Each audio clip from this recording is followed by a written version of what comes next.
Welcome to Sunday Night with Old Time Radio. Thanks very much for joining us. We broadcast from 8 to 11 p.m. Central Time every Sunday. Tonight's episodes include The Marriage, All Gas and Gators, an episode from Frank Merriwell, The Matinee Theater. They recreate the movie Mr. and Mrs. Smith. A quiz show called True or False. We've only found one episode. This contest is between the postal workers and the League of Women Voters.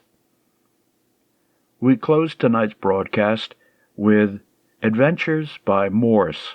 This is episode 4 of The City of Death. Let's get started. We begin with an episode from Jerry of Fair Oaks.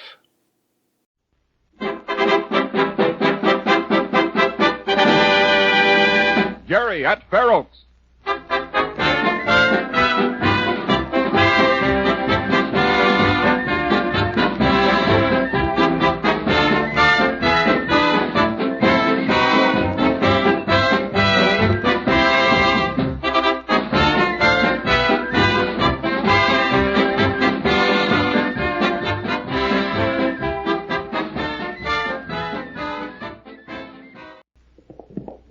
Just look at him, Harold. And he didn't want to take the test. Jerry's just as good as Newsom and Warren, isn't he, Lee? Well, it looks that way to me. I think he handles that pony perfectly. He sure makes sharp turns.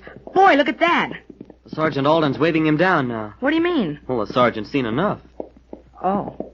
You know, Harold, that didn't look like much of a test to me. Oh, no? I'll bet you couldn't ride like that. The sergeant's talking to all three of them now. Oh, I'd certainly like to hear what he's saying. You heard me. What? I said I'll bet you couldn't ride as good as Jerry. Well, that isn't what I meant, Harold. Just seems to me they'd have a longer test than that. Especially as long as they're so evenly matched. I don't see how it's possible to pick the best man. All three of them did a very good job of riding. That's right, but I think Jerry was just a little better. Well, you're just saying that because you want him to get the open spot on the team. Well, don't you two? Well, certainly, but we've got to be fair about it. Now, come on. Let's walk over to that bench we were sitting on. They're taking the ponies into the stable now. Okay. Sergeant Alden had a lot to say to them. Did you notice how much he was talking? Uh-huh. Jerry'll tell us what he said as soon as he comes out of the stable. You know, Lee, I think it would be swell if Jerry could make the polo team so soon. What do you mean, so soon? Well, I mean, he's only been here at Fair Oaks such a short time, and to be able to make a team, well, that's something. You're right about that. And especially a polo team. Gee, it would make me proud to have him for a roommate. Well, here they come now. Yeah, Jerry sees us. He's coming over. Now we'll find out what happened. Well, let's wait till he catches up with us. I don't see any big smile on his face. Maybe he hasn't got such good news. Now, don't say that. Wait until you find out. Cully and Paul Warren are still talking to the sergeant. Maybe Jerry should have stayed, too. Well, talking won't do any good with Sergeant Alden. He's a square shooter, and he judges on merit and merit alone. Hi, Jerry. Well, what happened, Jerry? Tell us all about it. No, I don't know yet. You tell. You don't know? Well, didn't Sergeant Alden make a choice? Come on, don't keep us waiting, Jerry. What did he say? Well, he said it was a tie. He said each one of us was as good as the other. Well, then why didn't he make you ride some more to break the tie? Well, he said he could see we were all good horsemen, that any one of us would make a good polo player. But he didn't pick the winner? No. He said he'd have to take it up with Captain Gardner. What for? What's Captain Gardner got to do with it? No, I don't say. He rated us even and said he'd talk it over with the captain and decide which one of us was to get the open position on the team. Well, come on. Let's take a walk down to the lake. You haven't seen it yet, Jerry. Okay. Well, anyway, you didn't lose yet. No. Well, I bet I'm not picked. Now, why do you say that? Well, you think they'd pick me ahead of older boys? Maybe. Why not? Sergeant Alden's a good coach, Jerry. He's been turning out wonderful first-string polo teams every year. He doesn't care about age or seniority or personality. He's just interested in getting good polo players. I guess that's right, Jerry. Of course it's right. If you row just as well as Cully Newsom and Paul Warren, well, then you've got just as good a chance as they have for the open position. Yeah, I suppose so, but still... Well, they're bigger and stronger than I am, too. They'd most likely swing a polo stick a lot better than me. You know, Jerry, you talk as though you didn't want to make the team. Oh, don't get me wrong, Lee. I do want to make the team. You sure don't act it. I want to make the team, but I want to stay on it, too. Well, what good would it be to make the team and then get taken off because I couldn't play? Every cadet at Fair Oaks would laugh at me. Oh, I'm beginning to see how you feel now. Oh, but I can straighten that out. Listen, if you get on one of the second-string teams, you'll learn to play polo all right, see? Sergeant Alden will see to that. He doesn't expect you to be able to play a good game right off, All he wants is good riders, and then he'll turn out good polo players. That's right, Jerry. The second string team is just so you can learn the game. No, now let's forget about it. Both Captain Gardner and Sergeant Alden will be very fair, and, well, tomorrow we'll know the results. There's the lake now, Jerry. Oh, yeah. Say, let's walk down to the shore before we go out on the pier. Okay, this way, Jerry. Boy, what a lake. Hey, I didn't think it was this big. See the island way out there? Well, what do you know about that? Mm-hmm. Lake Hiawatha is one of the biggest lakes in this part of the country, Jerry. It was named after that great Indian, wasn't it? That's right. Lee, has the island got a name, too? Yeah, they call it Woodman's Island. Hey, is there anyone living out there in that queer little shack? No, it's deserted. Nobody knows who built it or how long it's been there. It's pretty much of a mystery. Hey, look it. What? See way over there on the other shore? There's smoke coming up over there. Gee, I hope it's not a forest fire. Don't worry about that, Jerry. If there wasn't smoke coming up, then there'd be something to worry about. What do you mean, Lee? Well, Jerry, that smoke's coming from a little cabin. That's the hermit's place. A hermit? No, not exactly, no. An old soldier lives out there, all alone. Every evening about this time, he builds a fire in his fireplace as regular as clockwork. Oh. But what do you mean if there wasn't any smoke, we'd have something to worry about? Well, he's pretty old, Jerry. Not any too active. But as long as there's smoke coming from his chimney, we know he's all right. Oh, I see. Have you ever hiked around there to see him, Lee? No, I haven't, and I don't think I ever will either. I'll bet you're scared of him. No, I'm not. But as long as he doesn't want company, why bother him? Well, I should think he'd get lonesome out there all alone and like to see someone once in a while. Well, it's a long story. Old Grumpy used to be friendly years ago, Grumpy? but... Is that his name? No, but that's what they call him. Because he's so cross and mean all the time. Hey, let's go this way now. We'll go out on the pier. Okay. But go ahead. What were you saying about Grumpy? Oh, yeah. Well, it seems that when he first settled here on the shore of Lake Hiawatha, he built an old shack right over there near the stable. He lived there until just a few years ago when they built the new stable and paddock. I think I know what you mean.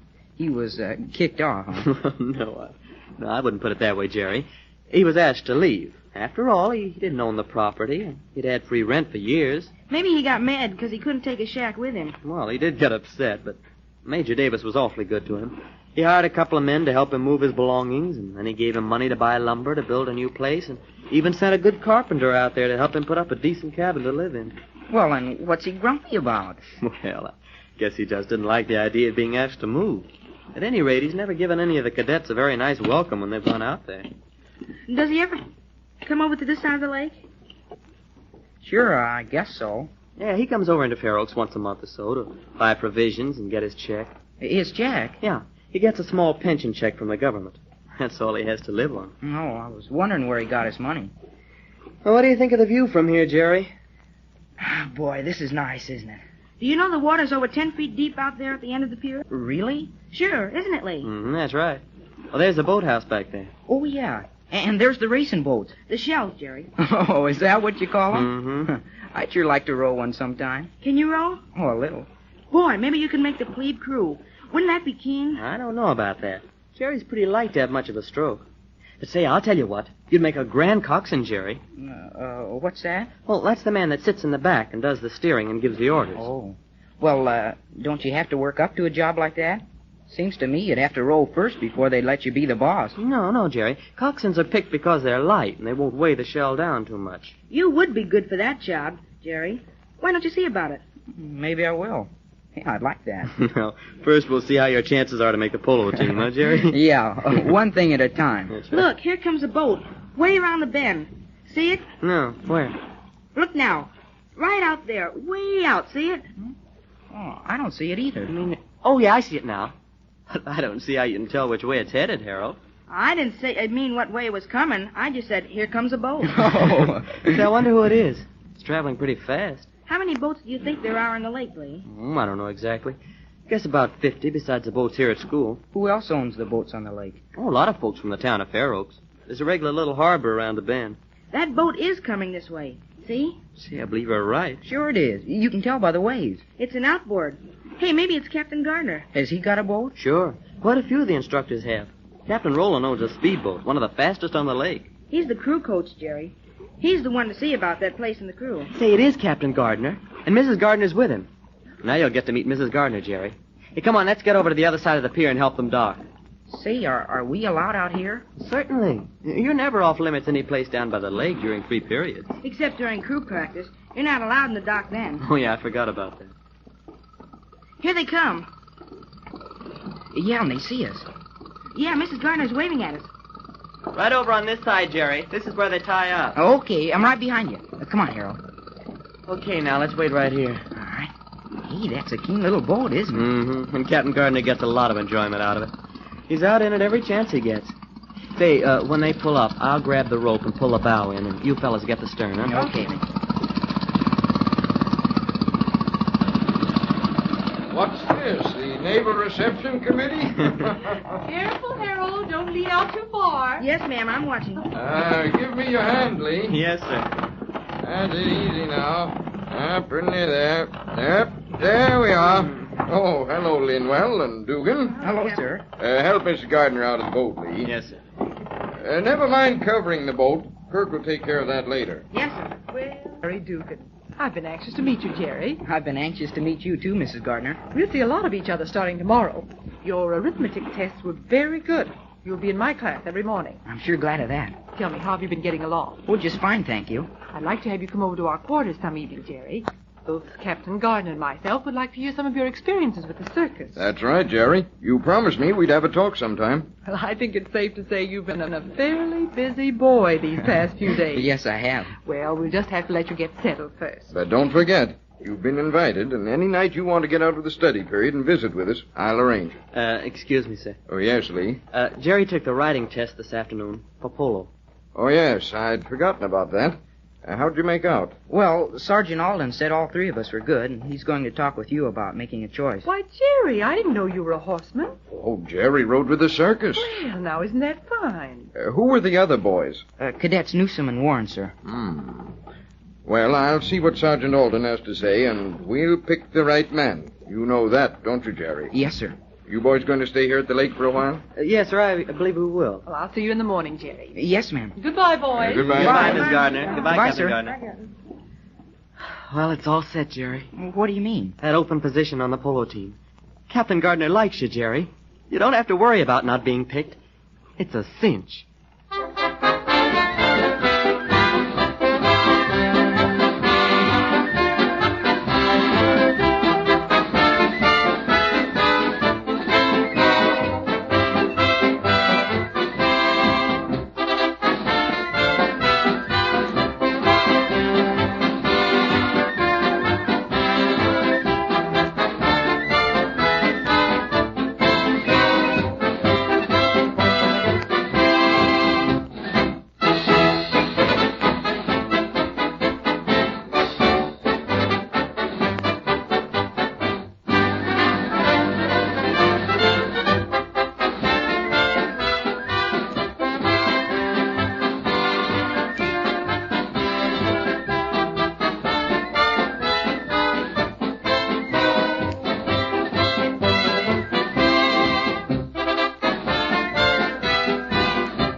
Jessica Tandy and Hume Cronin in The Marriage.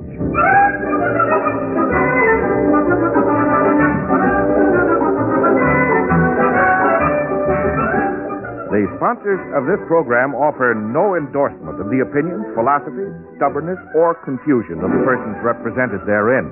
However, with the conviction that marriage remains the most popular domestic arrangement between friendly people, NBC takes pleasure in presenting by transcription one of the most distinguished couples in the American theater, Jessica Tandy and Hume Cronin as Liz and Ben Marriott in the new dramatic series, The Marriage.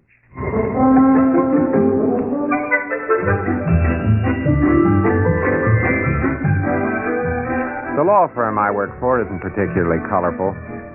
We have no lean rural philosopher peeling apples into his plug hat with his feet on the desk.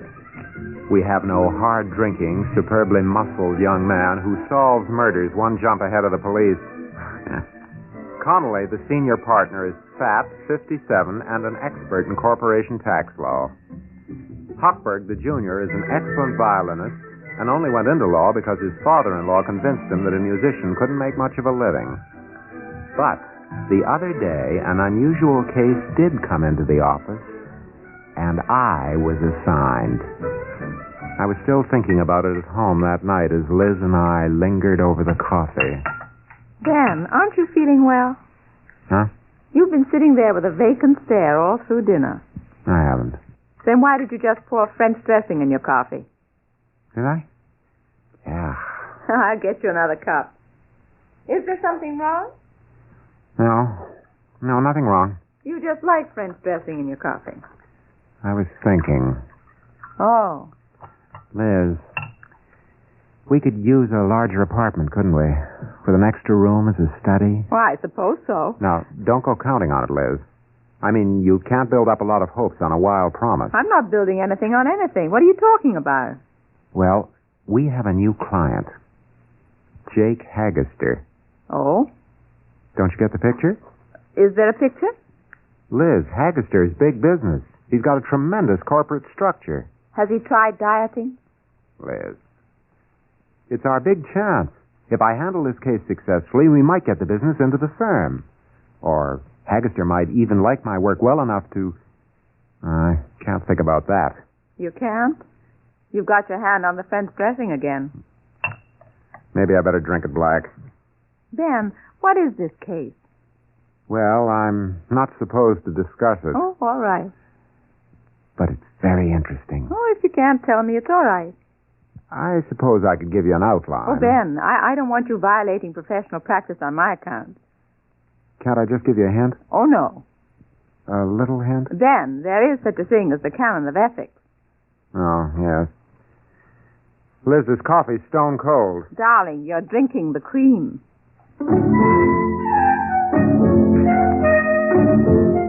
I hadn't exactly hidden anything from Liz about Jake Haggister. I'd just sort of accentuated the positives. The negatives turned up after dinner when the doorbell rang.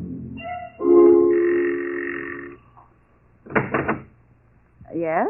Marriott, Yes? I'm Barney. Oh? You know Barney. Who is it, Liz? Barney. Barney? Yeah, Barney.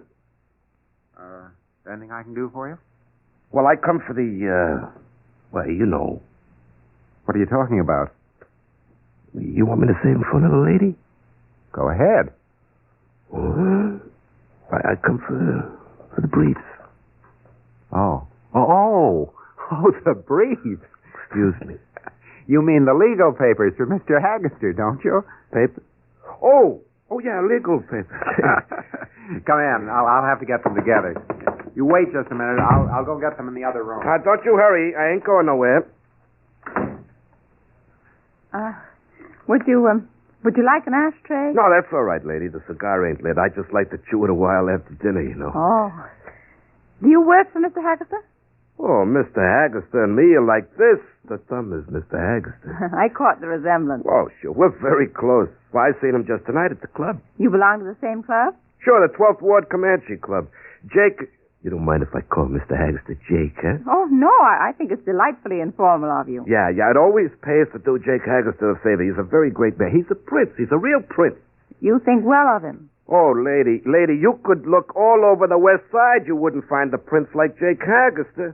Why, if you're a friend of his, it's the red carpet. A hack license, bail bond, a rap squared. Well, all the things you'd want a friend to do for you. The little thing. Yeah, it's a little... Of course, I've done things for Jake, like election days. That's your busy time? Oh, like a bee, like a little bee. Run around pole to pole. I remember once in 1928 I voted 58 times. I was exhausted. Voting, was that tiring? What do you think? It's easy bending over, copying names off all them gravestones? You know, a funny thing happened that year? I run across my old man stone. Did you vote for him? Well, certainly not. I got too much respect. Mr. Haggerson is in politics. Does he hold office? Well, not since LaGuardia. What seems to be his trouble now? I mean, this trial. Which one, lady? Oh, is there more than one? Lady, Mr. Haggerson is in court so often, one of the bailiffs thought he was the judge. This case that Mr. Marriott has handled. Oh, that's nothing. Don't you believe a word of it. Well, I haven't heard a word of it. Oh, people are always jealous of a man like Mr. Haggerson. Well, the little people, you know. You can't believe what they say. Well, what do they say? Well, that story that he trucked out 5 loads of furniture from that building before the wreckers moved in, that isn't true. It isn't? Oh, no. What, there wasn't more than one lousy truckload in the whole building. Oh. Yeah. And that rumor about the marble statue, what, did they say he took it for his lawn? That's a lie. Is it? Oh, he wouldn't have that statue. Why, he made him take it back. Now, I've seen it. Shocking. Lady, would you believe that statue was in its, birthday suit?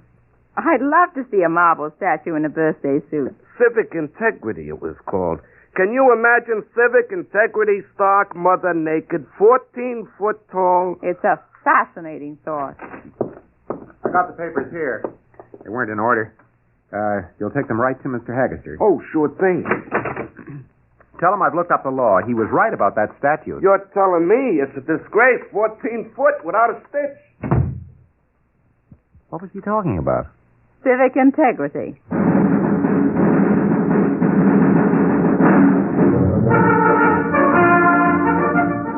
Liz looked at me rather strangely for the rest of the evening. And finally, just before bedtime, she came out with it. Ben. Yes? This Jake Haggerson, did he Did he what? steal civic integrity? Now, the contract didn't specify that he was not entitled to the salvage. Ben, I'm not trying to debate how many lawyers can stand on the head of a pin. Was it a crooked deal or wasn't it? Now, you're not being fair, Liz. You don't understand about the law. Everyone is entitled to counsel.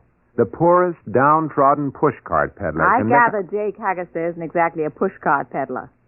No, but you can't discriminate against a man just because he happens to be a millionaire. Ben, I may not know the law, but are you really going to defend a crooked grafter when you know he's guilty?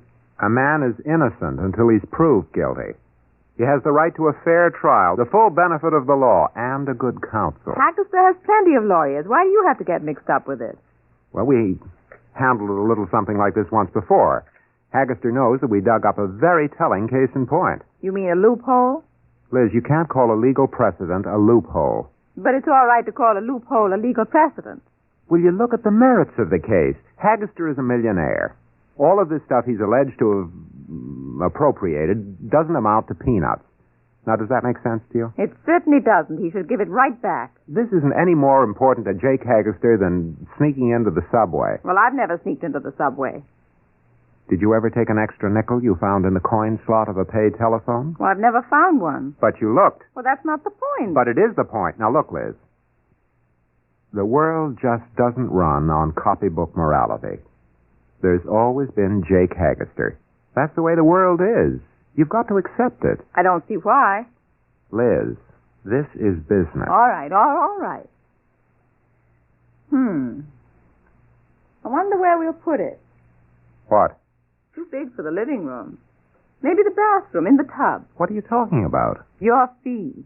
I just know Jake Haggerson will pay you off with a statue of civic integrity.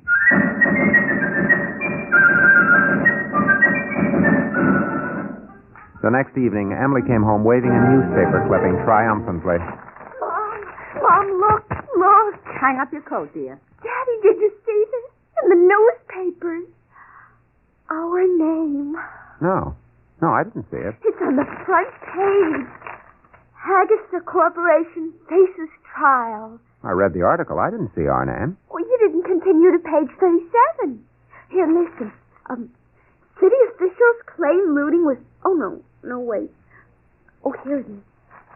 Ben C. Marriott of Connolly, Hochberg, Marriott, and Burns appeared at the preliminary hearing for the Crosstown Corporation. Let me see that. Yes, there it is. Emily, hang up your coat, dear. I showed it to all the kids in school. Did you see this, Liz? No, Emily, your coat. I'll get it, Mom. Daddy, is this the first time your name was in the paper? No. No, I came second in the junior broad jump in the city championships when I was in high school. But that was only a list. This is an article. Think of all the thousands of people reading this article. Ben C. Marriott of Connolly, Hochberg, Marriott, and Burns. Daddy, do you suppose something might come of this? You know, politics? Well, you can't tell. Might. Do you think you might have your name in the paper again? Of course, Emily, he might win the senior broad jump. Now, please hang up your coat.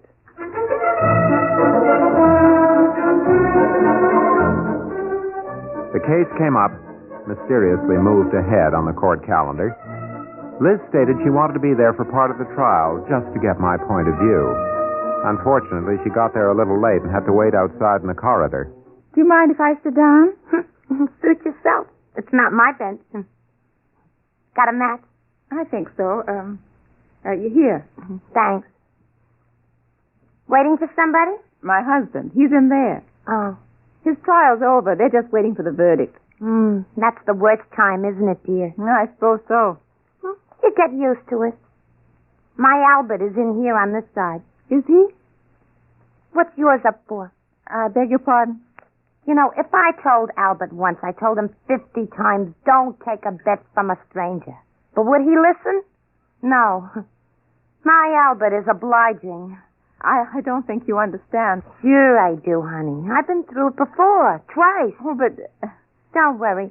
Chances are he won't get more than a year if it's the first offense. But my husband hasn't done anything. Sure, honey. You keep right on believing that. Makes it easier when he's up there. But he isn't. I mean, that isn't it. I know. Listen, the first time for Albert, I was always making up stories. He's away for a rest cure. He's traveling. He's on a rubber plantation in the Amazon jungle. Now I don't care. I tell him the truth. Let him do me something. You think that's the best way? Sure. Look on it as a vacation for both of you. I never thought of it that way. Honey, after he's up there, maybe you'd like to go out together with me? A double date? I could fix you up. Oh, thanks, but I don't... Well, to each his own. If you'll excuse me, I'll find out how my husband is doing. Take my advice. Have him plead guilty and throw himself on the mercy of the court. I'll remember that. Bailiff. Yes, ma'am. I'm Mrs. Marriott. Oh, are you Councilor Marriott's wife? The judge is handing down the verdict now. Any idea what it'll be? All I can tell you is downstairs in the press room, they're giving 7-4 on Haggister with no takers. That's good. Well, the Yankees are only 6-5. Oh. How is Mr. Marriott doing? Well, now, ma'am, I've seen all the great lawyers. Fallon, Sam Leibowitz, William Travers Jerome. You mean you compare Ben with them? Yes, ma'am, I do. He ain't as good. Oh. I mean, he's young and he'll learn. He is doing a very fine performance. I was on the inside yesterday, and he was cross-examining the building inspector. Boy, it was a pleasure to see him go at it. Jab, jab, jab. Great footwork. Sounds spectacular. Very flashy. At him all the time. Then, when he had him on the ropes, he let him have it. 1, 2. A knockout? Well, technical KO. He got him, but he hasn't quite developed the heavy knockout punch that Leibowitz had. Ben was a middleweight in college. Well, that might account for it. Oh, it's all over. Who won? They'll be coming out in a minute. Well, congratulations, Mr. Haggister. You bet, Henry. Here. Oh, thanks. It's all clear Havana. Thanks, Mr. Ben, Haggister. Ben, where are you, boy? Right here, Mr. Haggister. Here, you take a cigar. Take a handful. Thanks, I don't smoke them. Well, carry 'em around. Dress up your coat pocket. Hello, Ben. Liz, Didn't you get inside? No, but I had a blow-by-blow account. Is this the missus? Ben, introduce me. Oh, Liz, this is Mr. Haggerty. How do you do, ma'am? Have a... I almost offered you a cigar. Well, I might take it. Is it a good cigar? Mrs. Marriott, I want you to know you've got a bright husband. Very brilliant. Oh, I would have said cunning. Yeah. He sure pulled my chestnuts out of the fire. Ben, I want you and Mrs. Marriott to have dinner with me tonight. Oh, I don't know if we Just can the make three of us at my place. 8 o'clock. Well? Won't take no for an answer. Oh, excuse me. Commissioner, if I can see you for a minute, I want to talk to you. What do you mean, cunning? Either that or shrewd. Very shrewd.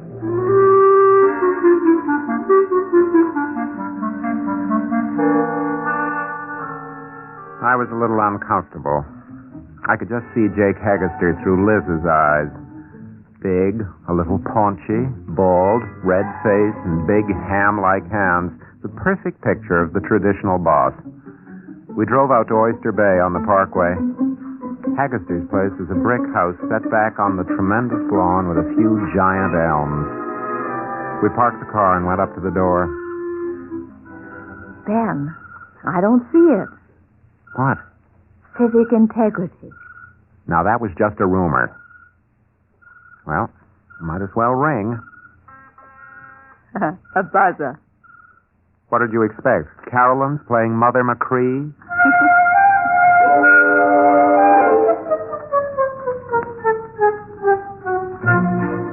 Jake opened the door, showed us in. We had drinks. He played recordings of Mozart quintets. I think it was Mozart. And he didn't comment on them. He just played them. Dinner was quite something.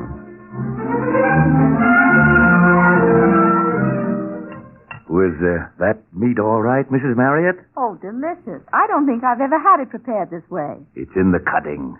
The cutting? My father was a meat cutter in the wholesale butchers. I grew up in the business. I remember my father spending all day cutting filet mignon, and then coming home and we had East Side stew. That's potatoes and flour with maybe one soup bone. So now I get a kick out of getting a side of beef and cutting it myself. Well, how interesting. Mrs. Marriott, I could show you how to cut 20% of your meat bill just by knowing cuts of meat. That's funny, isn't it? I'm prouder of being a good meat cutter than of being alderman for 12 years, before LaGuardia threw me out of my ear. Ah, LaGuardia, a great man. You think that? After he threw you out? Liz. Listen, Mrs. Marriott. LaGuardia left orders I was to be thrown out of his office if I came in. You've got to respect a man like that. I suppose so. I voted for him every time he ran. Rest his soul. Well, who's for more meat?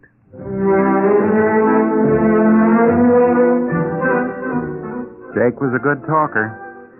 He told stories of early days on the East Side, of Tammany politics, and the inside story of half a dozen reform administrations. After dinner, we had coffee in the parlor. Liz had her shoes off and her feet tucked up on the couch. You know, I shouldn't tell you this. I wanted it to be a surprise, but I just can't wait. What's that? Ben, I'm really grateful for the job you did. It calls for something a little more than the fee. Oh, no. Really, I So I figured I'd get a little something for you. Now, Jake, please, don't. Oh, it's too late. I had it delivered tonight while you're here. It's in front of your house. In front? I hope you won't mind. I want you to enjoy it. Ben told me you were having a little trouble with your car, so I got you a new one. A new car? It's only a 2-door sedan, that's all, really.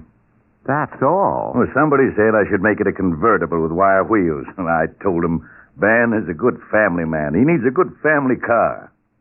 Drive it in good health. But, Jake, this... I don't know what to say. Forget it. Listen, I've got a port wine I want you to try. I'll be right back. Liz? Ben! Oh, it's exciting. You want to take it? Well, you did a good job, didn't you? You earned it. I suppose so. You said yourself a thing like this doesn't mean anything to him. And it makes him so happy. He's like a big kid. Yeah, I suppose so. I think it's very sweet of him. He's very disarming, isn't he? In a way, he's really delightful. Well, here we are. Oh, you'll like this port. Ben, there's something else. You know, I have a pretty big business, a lot of contract work, damage suits, insurance claims. I need somebody to work for me exclusive. I like you and I trust you. We could make out a good business deal, arrange for offices in your name. You could probably clear easy $50,000. Ben. Well... Of course, you don't have to give me an answer now. Talk it over with Connolly. Anybody else? I think I can give you an answer now, Mr. Haggister. Oh? I was assigned to this case by the firm. I did the best I could. You weren't guilty, not within the letter of the law, but I couldn't commit myself on a retainer, Mr. Haggister. Uh-huh. You see, when I won this case, I'll tell you the truth, I didn't know whether to be proud or ashamed. I wouldn't feel like taking any other cases, not unless I judged each one individually as it came up. I won't do your business, Mr. Haggister, not as I understand it. Uh-huh. Then I could give you individual cases. Straight, no wrinkles, no sharpshooting required. But I won't. I've been knocking around the city for a long time. I can recognize a man who has integrity. I can recognize it, but I can't afford it.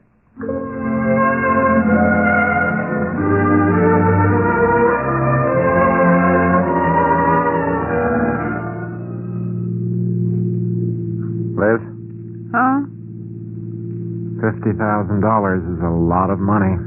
Yes. Yes, it is. You know, if you'd kept on the other side against Haggister, I might have taken it.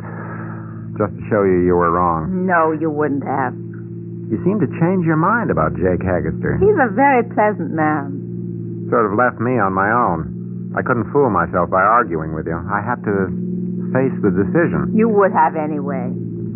I wonder. I don't. Here we are. Oh, there's a new car. Isn't it shiny? Yeah. Well, we have to give it back, of course. Of course. Such a solid family car. Maybe we shouldn't even tell the kids. They'd be heartbroken. I'm not too happy myself. Oh, it's beautiful. Look. Look, isn't that sweet? A note from Jake on the windshield. What does it say, dear? Darling, it isn't exactly a note from Jake. It's a summons made out to us for parking in front of a fire plug.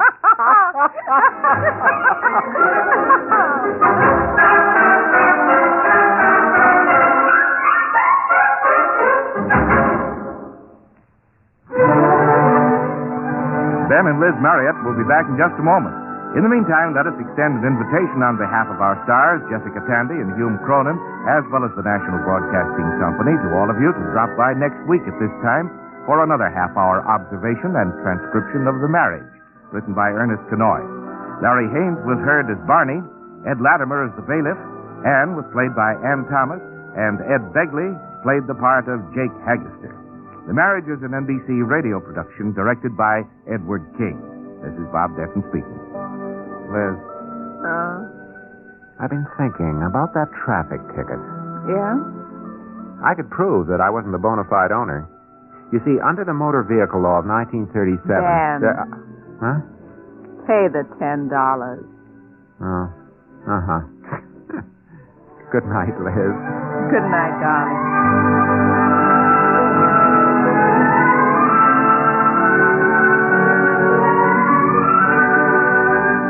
Hear Frederick March in NBC Star Playhouse tonight on the NBC Radio Network.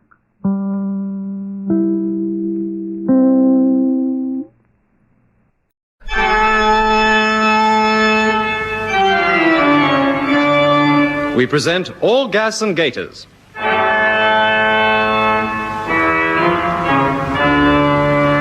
Give a dog a bad name.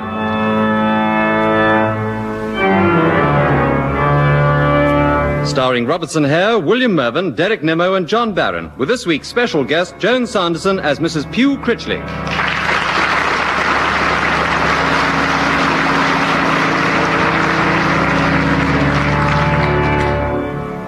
It's 10:30 at night, and the Dean is about to turn over in bed and go to sleep when he hears a sound familiar to all husbands. Lionel, haven't you forgotten something? Have I, my love? Well, it is Friday night, you know. Of course. How could I forget? I'll do it at once. I wish you would. Because if you don't put the money out, he won't leave any milk in the morning. I'll just get my dressing gown and... Grace. What's the matter? There's a light on in the old stables. Are you sure? Yes, through the window. Look. I must go and investigate. I'll come with you, Lionel. Wait for me. It must have been left on accidentally. No one could be in there at this time of the night. No one should be in there at this time of night. Open the back door, Lionel.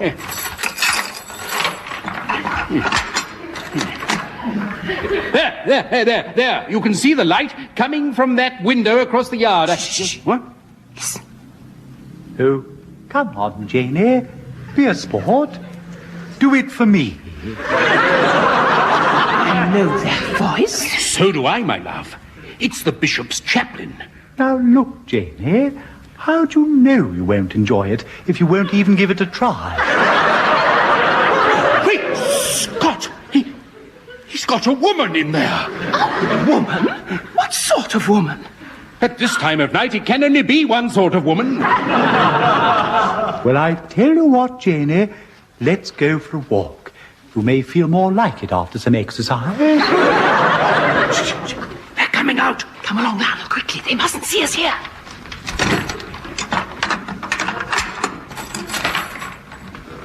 Oh, come on, Janie. Let's put your lead on. There's a good dog. Now we'll go for walkies, and then you'll come back and eat all your meat up, won't you?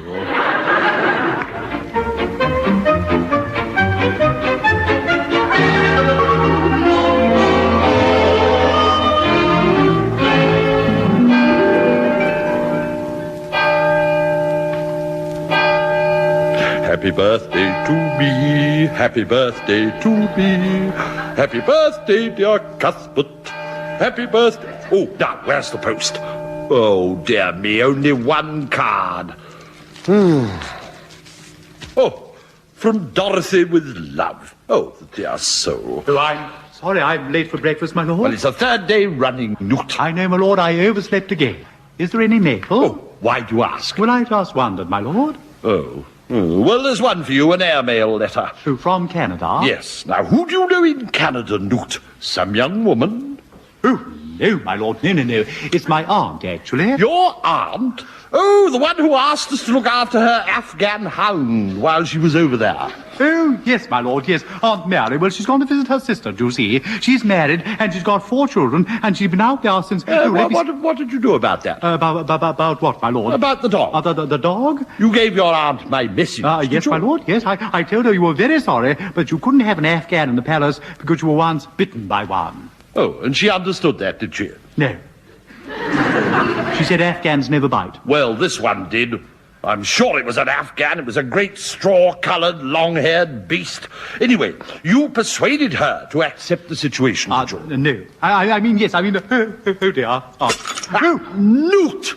Why have you dropped the marmalade on the floor? Well, I'm so sorry, my lord, but it slipped. You've slipped, you mean? Oh, coming down late for breakfast and throwing my marmalade about the room? Pick it up at once. And pass me a lemon curd. Yes, my lord. Yes, of course. I'm so sorry. Here you are, my lord. Thank you. I suppose you haven't by any chance remembered what today is, Newt? Today. Oh, well, never mind. It's just that, well, today happens to be my birthday. Oh, is that all? I mean, I'm so sorry, my lord. I mean, how dreadful. I mean, I can't think how I managed to forget it. I quite forgot about it myself until I opened this card that my sister sent. Oh, have you had many cards, my lord? Many? No, not many. Is that the only card you've had? Yes, well... yes, my lord, and the thing I forgot, well, still, never mind. Of course, maybe something in the second post. Oh, second post? Oh, I hadn't thought of that. Not, of course, that I'm expecting anything. No, my lord, of course not. Could I have my lemon card back, please? Well, here you are, and don't drop that. No, my lord, I won't. What did your aunt do about her dog? Oh, Newt! You've done it again. Well, I'm so sorry, my lord, I'm so sorry. What's got into you? I only asked what your aunt had done about her dog. Yes, I know you did, my lord. You know, I didn't wish to appear unhelpful, but I really couldn't have the creature here. Oh, no, my lord. I think it's always rather a mistake to look after other people's pets. Why is that, my lord? Because they pine. Pine? Yes, you know, go off their food and refuse to eat. Really? Oh, yes, it often happens. Then, before you know where you are, they become really ill and turn their toes up. Turn their toes up? Die on you, and you're left to face the owner. Oh, Moses. Oh, well, come along. If I know your aunt, she soon found some dim but willing idiot to look after it, didn't she? Yes, my lord, yes, she found exactly that.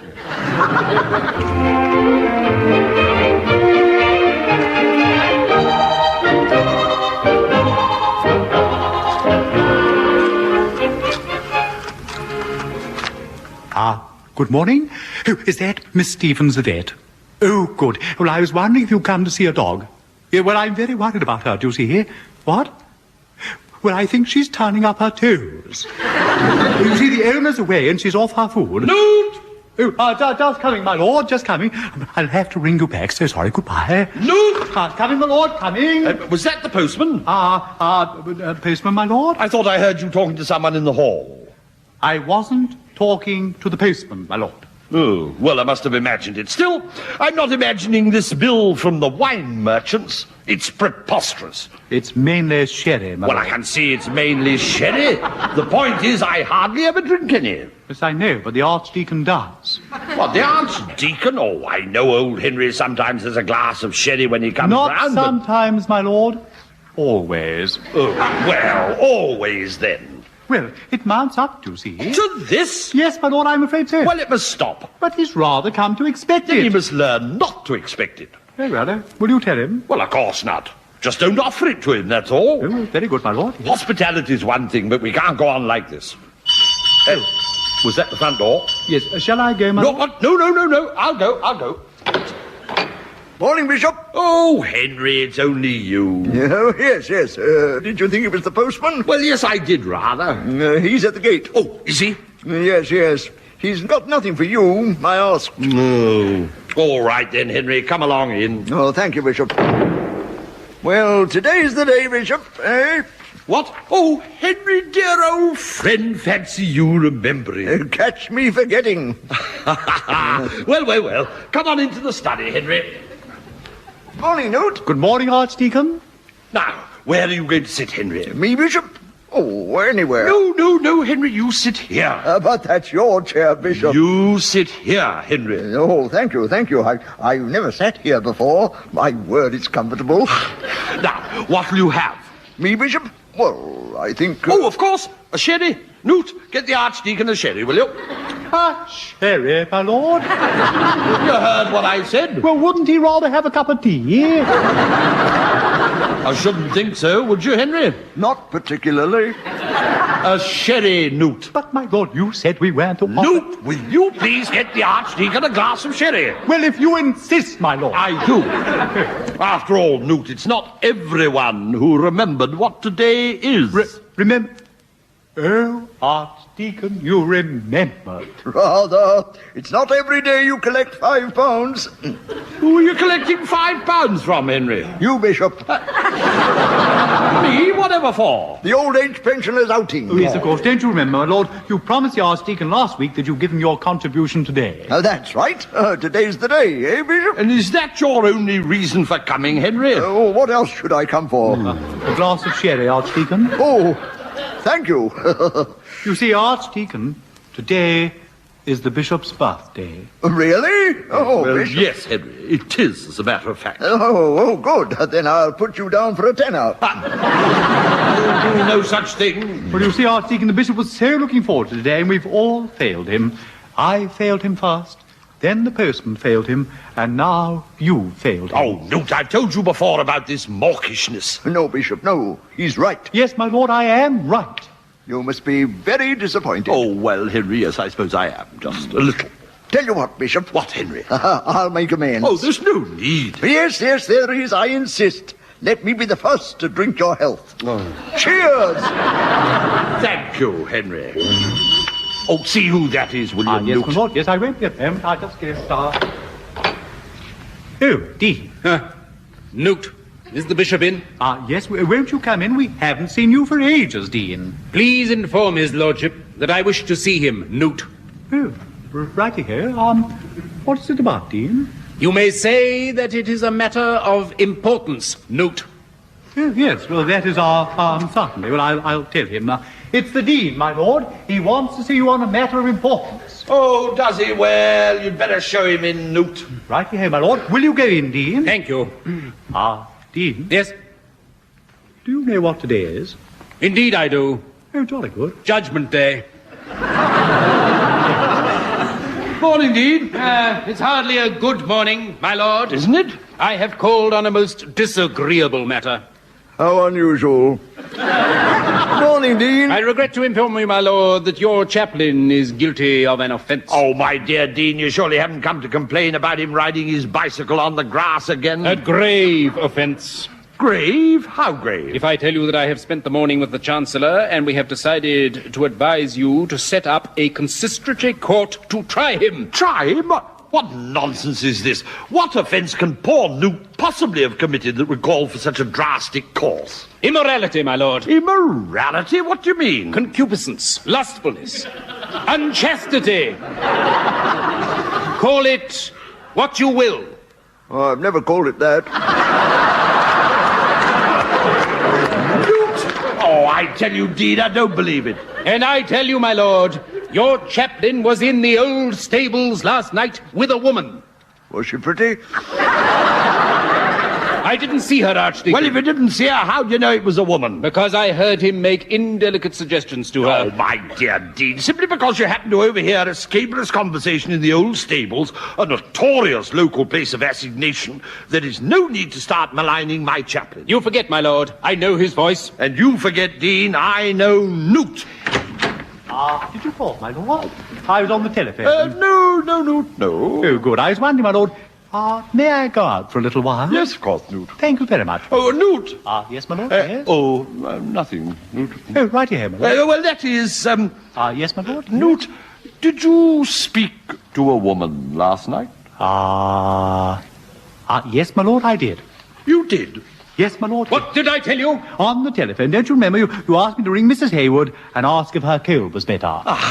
And you didn't speak to any other woman last night? No, my lord. No. You're sure? Certain, my lord. Thank you, Newt. Not at all, my lord. May I go out now? But of course. Thank you very much, my lord. Well, Dean, what do you say to that? But I distinctly heard. Not distinctly enough. But I was most careful. And yet not careful enough either. No, my lord, I fear I have made an error. I think you have, Dean. And if I may be permitted as your bishop to give you a little fatherly advice, I would recommend that in future you think once, think twice, think several times before you make baseless allegations against innocent, harmless people. Yes, my lord. And now, if you will excuse us, we are going to lunch. You may show yourself out. Very good, my lord. Oh, my lord. Oh, what is it now? There was another purpose to my visit. Oh, Dean, this is hardly convenient. I'm sorry, my lord, but I have brought this for you. What is it, Dean? If you open the paper bag, you will see. What on earth? Oh, don't tell me the Archaeological Society have dug up some more fossils. Fossils? These are cakes. Delicious cakes. Cakes? I'm sorry, Dean, but I've never seen cakes like this before. They are scrap cakes. A speciality of my wife's. She makes them from flead. Is that wise? Flead is the inside fat of a pig, Archdeacon. Yes, but why me? What have I done? Is it not your birthday, my lord? Oh, well, yes, it is. Then many happy returns of the day. Oh.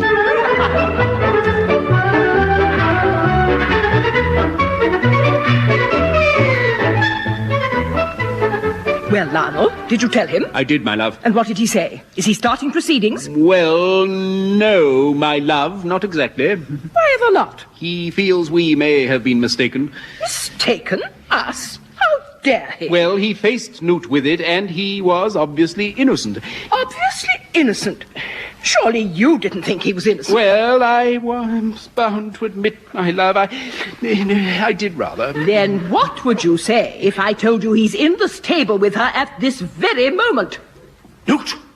But he can't be. If you don't believe me, come and listen for yourself. I certainly will, my love. I must say, Jane, I've never known a girl as stubborn as you. Will you go in and face him, Lionel? I don't know, my love. If I could only actually see her, that window is just too high. Turn this bucket over. Yeah. You can stand on it. Yeah.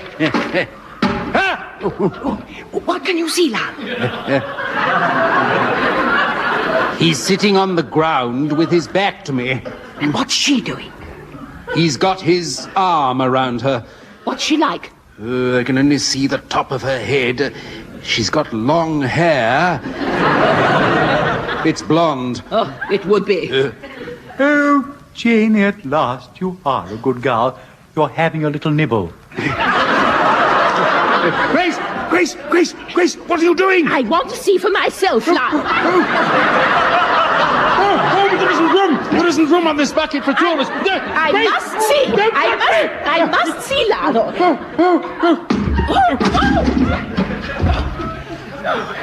Do you think they heard? I don't know. Come on, let's go and get the bishop. Yes, come on, my love. We must hurry. Hello? Is anyone there? Oh, Janie, I thought it was the vet. Now, have another try at this piece of liver. You know, if you'd only stop wagging your tail and concentrate on eating.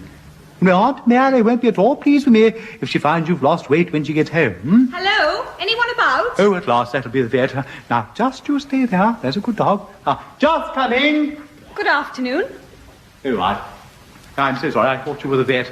I am the vet. Are you right? Well, you seem surprised. Sorry, but I didn't expect a vet to have so much, short, well, you know, not so much, long hair. Well, to be quite so... Quite so what? Quite so, punctual. Well, I always try to be punctual. They told us it was important at college. Did they? Were you at college a long time ago? Oh, yes, ages. Well, I left last December. Well, where's the patient? Oh, in here. Won't you come in? Thank you. Now, this is Janie. This is Miss Stevens. Now, let's see what's wrong, old girl.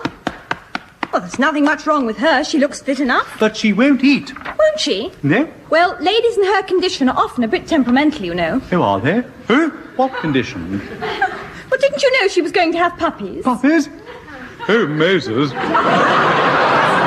quite soon, by the look of her. Soon? How soon? About 10 days, I should think. There's just one thing, though. Oh, really? What's that? Well, she shouldn't be out here in these stables, you know. Shouldn't she? Well, it's not really warm enough. Can't you have her indoors? Well, dear, well, that's the problem. You see, it's like this. My Aunt Mary is in Canada, and Janie belongs to her, you see. And because the bishop was bitten by an Afghan, he won't have her...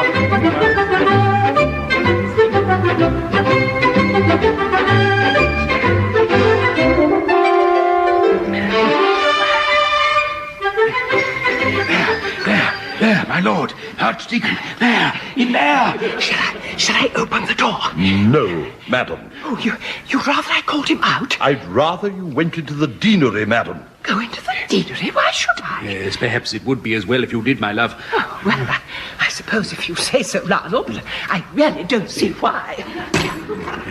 Would you like me to leave as well, Bishop? A good suggestion, Archdeacon. It only needs two to deal with this. Eh, my lord? Certainly, Dean. So if you would join your wife, the Archdeacon and I will begin. This is a private matter between myself and my chap. Well, if you put it like that. I do, Dean. Very well. But if you need me, I shall be at hand. I bet he will. Now, Henry, go on, knock at the door. Yes, Bishop. Do you think it's right to disturb him? Well, of course we must. I must say I'm extremely surprised at Newt. So am I. I didn't think he had it in him. Newt! Are you there? Yes, my lord. Come out here at once. I wish to speak to you. Right here. And bring that young woman with you. Yes, very well, my lord. My lord Archdeacon, this is Miss Stevens. How do you do? Oh, delighted to meet you, my dear. Henry! What are you doing here? I might ask you the same question, Newt. It seems you have been deceiving me. Well, what could I do, my lord? I knew you wouldn't approve. You were quite right there. Well, I'm dreadfully sorry, Well, my it's lord. no good being sorry, Newt. The question is, what are we going to do about it? Very well, my lord. Miss Stevens thinks she should come and live at the palace, don't you? Yes, well, it would be warmer for one thing. I say, steady on. Come and live at the palace? Newt, I've never heard such an outrageous suggestion in my whole life. But she won't get in your way, my lord. I'll see to the hat. That is not the point. But you'll hardly ever see her. I shall keep her in my room. In your room? Oh, yes, my lord, yes. She can sleep across the bottom of my bed. Oh. That'll be all right, won't it? Oh, it sounds perfect. Really? That a chaplain of mine should make such a brazen suggestion. Does that mean you refuse? Refuse? Well, you seriously expect me to agree? Well, frankly, yes, my lord. I think it would be, Christian. Oh, really, Newt? I am well aware that a liberal wind is blowing through the church, Newt, but I can tell you I'm not having any of it here. But she's expecting a family, my lord. Family? Yes, we've just discovered, haven't we? Yes, we have. Oh, but are you quite sure that you're not mistaken? Oh, no, my lord, it's quite definite. Oh, really, this is a nightmare. Henry, for goodness sake, say something. Me, Bishop? Oh, congratulations, my dear. There's no need for congratulations, Archie. I should think not, indeed. I disagree. Not many people could just look at a dog and tell it was going to have puppies. A dog? What dog? Where's the dog come into this? Oh, but of course you haven't seen her, have you, my lord? Haven't I? Oh, well, she's in here. Oh, come and have a look. Jane. There she is. Isn't she beautiful? The trouble is she won't eat. Are you as confused as I am, Bishop? Well, almost, Henry, but not quite. Well, what do you think, my lord? Mayn't she come to the palace? No, certainly not. I've told you before I will not have an Afghan in the palace. Well, there you are, Jane. You see, you heard what the bishop said. Oh, look, my lord. I say she's licking your hands. So she is. I must say she seems an agreeable beast. Oh, won't you relent, my lord? She's very gentle. Well, if you say so, my dear, I'm sure she is. All right, then. She can come to the palace. Thank you, my lord. Isn't that wonderful news, Miss Stevens? Oh, it certainly is. Well, I must be going. Now keep trying to make her eat. I'm sure you'll soon find something she fancies. Well, goodbye, everybody. Goodbye. Goodbye. Going? Bye. I thought she was Newt's, No, Henry, no. She is the vet. Vet? Oh, then where's the woman, Bishop? There isn't a woman, Henry. Is there, Newt? Woman, my lord? How do you mean? Well, Newt, ridiculous as it may sound, the Dean had the impression that you were carrying on some sort of clandestine affair out here with a woman. Oh, most. I suppose he saw Miss Stevens and her being so pretty? Exactly. He put two and two together. Oh, how perfectly frightful. Well, it's over now, and it just goes to prove, Newt, what a tangled web we weave. Yes, my lord.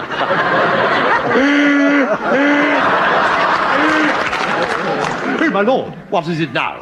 Well, I was just wondering, my lord, will you need me this evening? Oh, no, I suppose not. Why? Oh, nothing, my lord. It's just that I thought that, Miss Stevens might... Well, I mean that I think I should consult her again. See you later. Bishop. Yes, Henry? Is there still no woman? Well, Henry, to tell you the truth, I'm not so sure now. Come Come on, let's try and get this creature to eat. I've thought of something that I don't think she's tried. And something I've been given only today, and I've been wondering...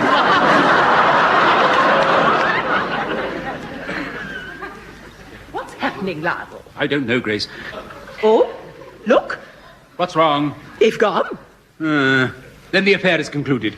But the stable door is still shut. You don't think the bishop has got rid of us and then shirked his duty, do you? Oh, surely not. Well, you know what a weak man he is. Yes, but all the same... We must be sure. Where are you going? To look through the window. But Grace, do be careful on that bucket, my love. Now, don't fuss, Lionel. Don't fuss. Oh, goodness gracious. Would you believe it? What's that? The bishop is in there with the archdeacon, and they've both got their arms round the woman. What? But what are they doing? Well, as far as I can see, Lionel, they seem to be trying to persuade her to eat my scrap cakes.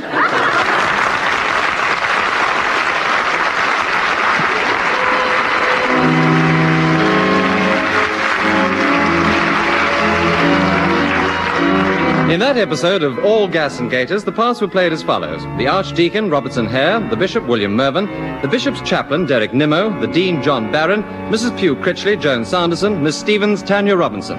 Give a Dog a Bad Name was written for television and adapted for radio by Pauline Devaney and Edwin Apps. The program was produced by David Hatch.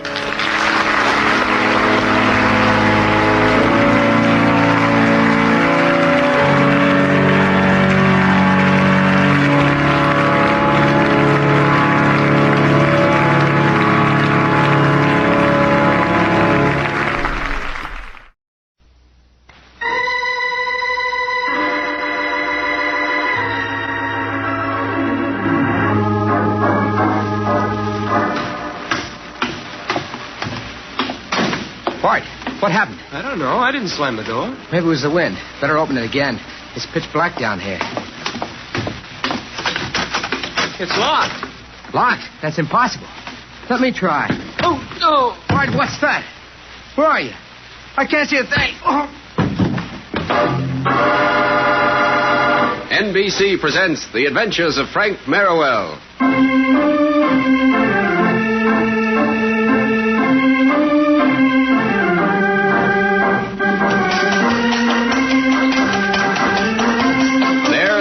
An echo of the past, an exciting past, a romantic past, the era of the horse and carriage, gaslit streets, and free-for-all football games.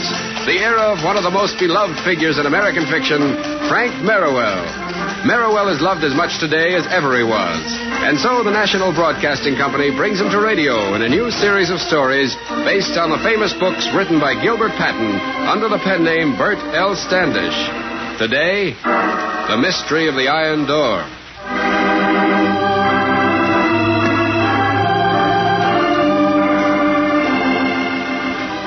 It's late Friday afternoon as our story opens. Afternoon classes at Yale have just ended, and Frank and Bart, accompanied by Inza Burridge, are entering the crowded post office building in downtown New Haven. I won't be long, Frank. I promised Aunt Belle I'd get this package in the mails before the weekend. Well, that's all right, Enzo. Bart and I are in no hurry. No, the coach canceled baseball practice this afternoon. Hello, Frank. Bart, I thought I recognized your voices. Hi, George. I didn't know that was you ahead of us in line. Well, I came down here to pick up a registered letter. Say, I don't believe I know the young lady.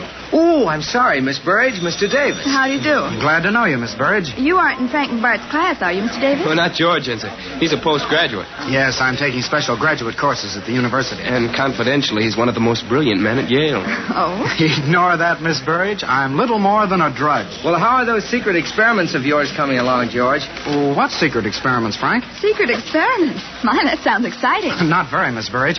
But say, Frank, what's this that I hear about your geology class going up to Echo Cavern tomorrow? Well, not the whole class, George. Just 14 of us who are interested in mineralogy. I didn't know about that, Frank. Where is Echo Cavern? Well, it's a big limestone cave about 25 miles north of here.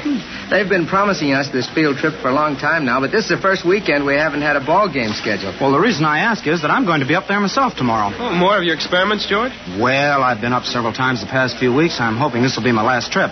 Where are you staying? At the Choate Farm? The man who owns the cavern? No, at that little inn right next to the farm. Oh, sure. That's Henderson's place. Oh, that reminds me, Frank. We're supposed to be over at the New Haven house to complete arrangements with Mr. Henderson. Oh, I know. We'll do it as soon as we mail in his package. You needn't wait for me, Frank. Go right ahead. Oh, it's all right. We have plenty of time, and we're almost at the window. All right, who's next? He means you, George. Oh, yes. I'm George Davis, and I received this notice of a registered letter. Oh, didn't the postman deliver it? Well, I must have been out when he came, but it's very important. Well, now, let's see. It's very valuable. Nope, the postman isn't back with it yet. Not back? Nope. Now, look here. If you people have lost No, it... Sonny, hold your horses. Nothing's been lost. The carrier hasn't come back with it yet, that's all. Well, when will he be back? Any minute now. You'll just have to wait. Next. Are you through, George? Yes, go ahead. I hope that blasted postman comes back with my letter. Well, it's tough luck. But don't worry, you'll get it. Now, Enzo, let's have that package.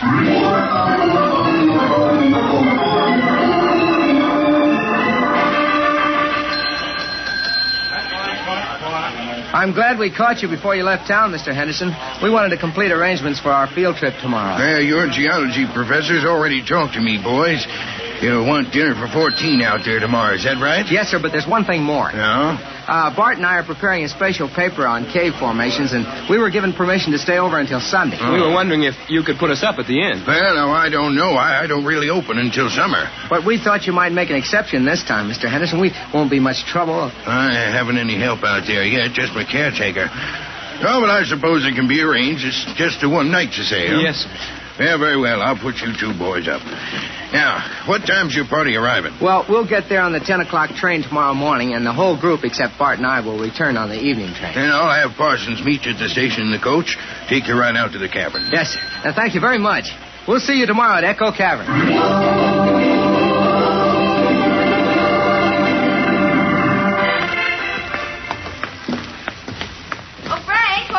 Oh, here's Inza. She must have waited for us. Oh, we could have walked back to the campus, Inza. Why should you when I had a carriage right here? Hop in. Well, we completed our arrangements with Mr. Henderson. That's good. Get out, Major. Get out. Frank, guess who walked by just as you went to the hotel? Who? That boy we met in the post office, George Davis. Oh, George? What did he have to say? That's just it. He didn't say anything. He walked by without even seeing me. I spoke to him, but he was so busy reading a letter he didn't hear me. Well, that must be the letter he was waiting for. I suppose so. Maybe it has something to do with those secret experiments of his. Are they really so secret, or are you two just teasing me? Oh, they're secret, all right, Inza. There are all kinds of rumors about them, but no one knows just what he's working on. I wonder why he goes up to Echo Cavern so often. Well, as a guess, I'd say his experiments have something to do with bauxite. There are large deposits of it all around there. Oh. Bauxite? Isn't that some kind of mineral, Frank? That's right. Wait. Inza, stop the carriage. What's the matter, Bart? Whoa, boy. Whoa. Look there. Coming out of that alley, it's George. Good night, he's hurt. George! What in the world happened? I'm all right, Frank. Just a little dizzy. Here, get in the carriage. You look like you've been in a fight. I have. Well, what happened, George? Here, Bart, help him up into the back seat. Right. Easy now, George. Now, do you want us to take you to the infirmary? No. I'll be all right in a minute. Keep right on the way you were going. Well, all right. Go ahead, Ensign. Get out, Major. What on earth was it, Mr. Davis? I was attacked by a man, a footpad. Were you robbed? Well, he took my wallet. Didn't bother with my gold watch and chain. Was there much in the wallet? Only $1 or $2. But my registered letter was in there, too. That's the thing that I didn't want to lose. In the post office, you said that letter was valuable. Was there money in it? No, Bart. It contained a chemical formula, though, that's worth a fortune. A formula? Well, if that was a footpad who attacked you, the formula certainly won't mean anything to him. Yes, when he sees what it is, he'll probably tear it up. I hope he does, Miss Burridge. I can remember the formula, of course, but if it fell into the wrong hands, well, let's hope he tore it up. I don't suppose you got a good look at the fellow, did you? Yes, Frank, I did. I'm sure I'd recognize him if I saw him again. Well, that's something at least. But you'd never seen him before. Never. I'll bet it was someone who was in the post office and overheard you asking about the letter. Possibly, Bart.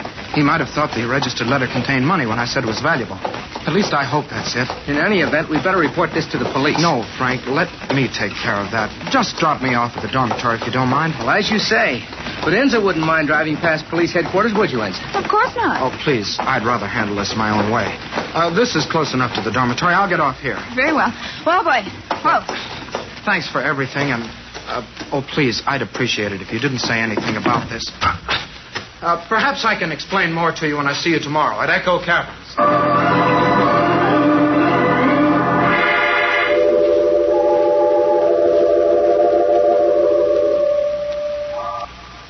I wonder what happened to George, Frank. He said he'd meet us here in the cavern. Oh, here comes somebody now. You can see the light from around the bend. Maybe it's George. Hello there. That's you, Frank? That's George, all right. Oh, hi, fellas. Where's the rest of the geology class? Well, they've already started back to New Haven. Oh? We completed the tour of the cavern about a half an hour ago. Oh, by the way, I want you to meet the man who owns these caverns, Farmer Choate. This is Frank Marrowell, and this is Bart Hodge, Mr. Choate. How do you do, sir? Glad to know you. Same here, boys. Hope you've been enjoying my cave. Oh, yes, sir. It's fascinating.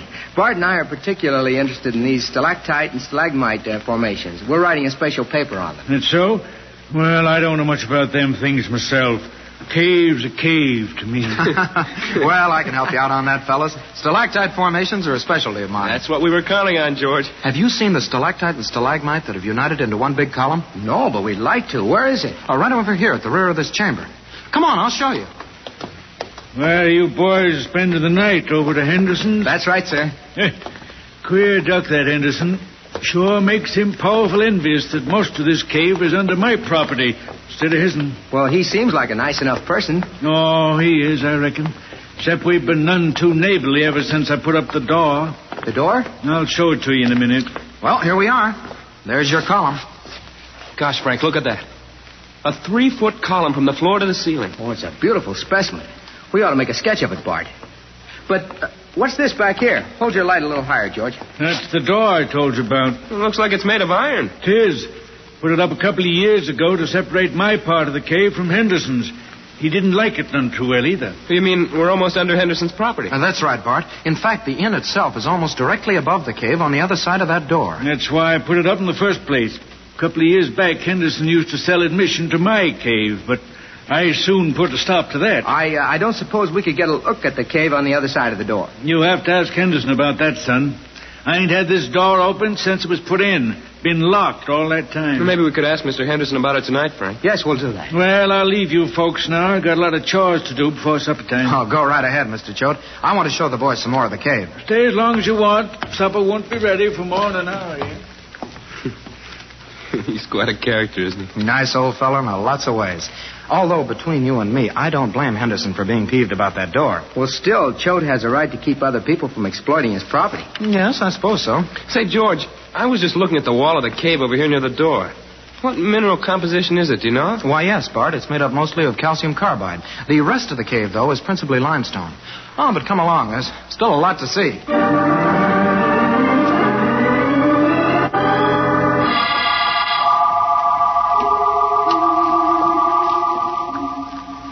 And now, as we get up here nearer the mouth of the cavern again, you have a good opportunity to examine the limestone walls. Now, notice the formation of the strata along here. Oh, wait a second, George. Let me get this down in my notebook. Hello in the cave. Someone's calling us, Frank. Are Mr. Merriwell and Mr. Hodge in there? Oh, here we are. Who is it? Parsons, Mr. Henderson's handyman. He sent me around with a buggy to bring you back to supper. Oh, that was nice of him. We're coming right out, Parsons. All right, I'll wait. Oh, we can go now, Frank. You and Bart have all the notes you need, haven't you? Oh, sure, George, sure. We have plenty of material, thanks to you. Yes, we really appreciate all the time you gave us. Oh, think nothing of it, fellas. I enjoyed it myself. Well, here we are. Oh, it's good to be in the fresh air again.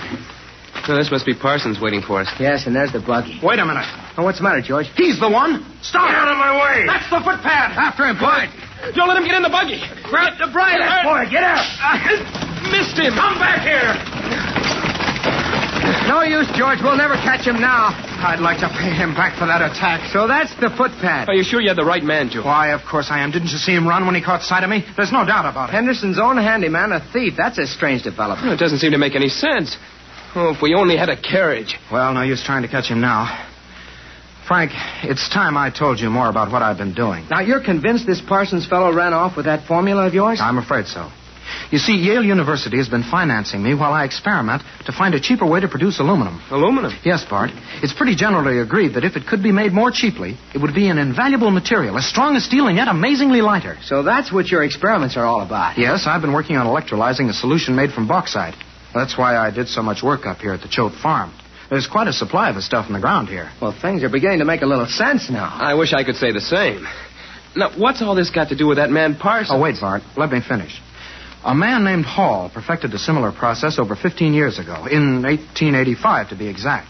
Now, Hall has a factory in New York, and I've been working with him on the improved process. I see. Then that registered letter was from this man Hall. Exactly. It contained our final formula. Now, if that's what Parsons was after when he attacked me, we're in trouble. We have no patent as yet on the process, and anyone who obtained the formula at this stage might beat us to it. Well, I can see now how serious this is. It means years of research by you, Hall, and Yale University will all go for nothing. Right.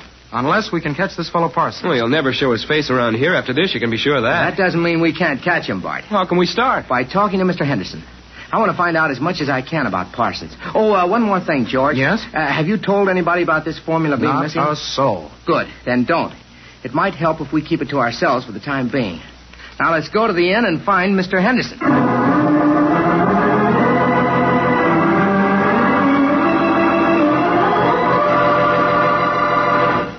Gentlemen, I'm amazed.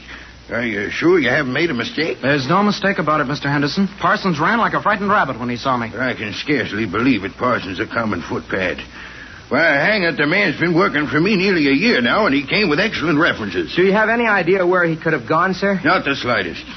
But if he turns up here for his things, I'll turn him over to the police. Oh, thanks. That's all we can expect. Oh, incidentally, Mr. Henderson, do you know whether or not Parsons was in New Haven on Friday for any other reason? Yes, as a matter of fact, he was. As you know, I came down to make some arrangements for the summer season down at the inn. Parsons asked to go along to buy some gardening tools he said he needed. Well, do you think he might have gone back to New Haven? No telling about that, Bart. But I'm leaving on the late train tonight. I'll report it to the police back there. That's the best thing to do, George. Bart and I will stay over until tomorrow as we planned. That is, if it's all right with you, Mr. Henderson. Sure, boys. I said I'd put you up, didn't I? Good. Well, we have some more work to do down in the cavern.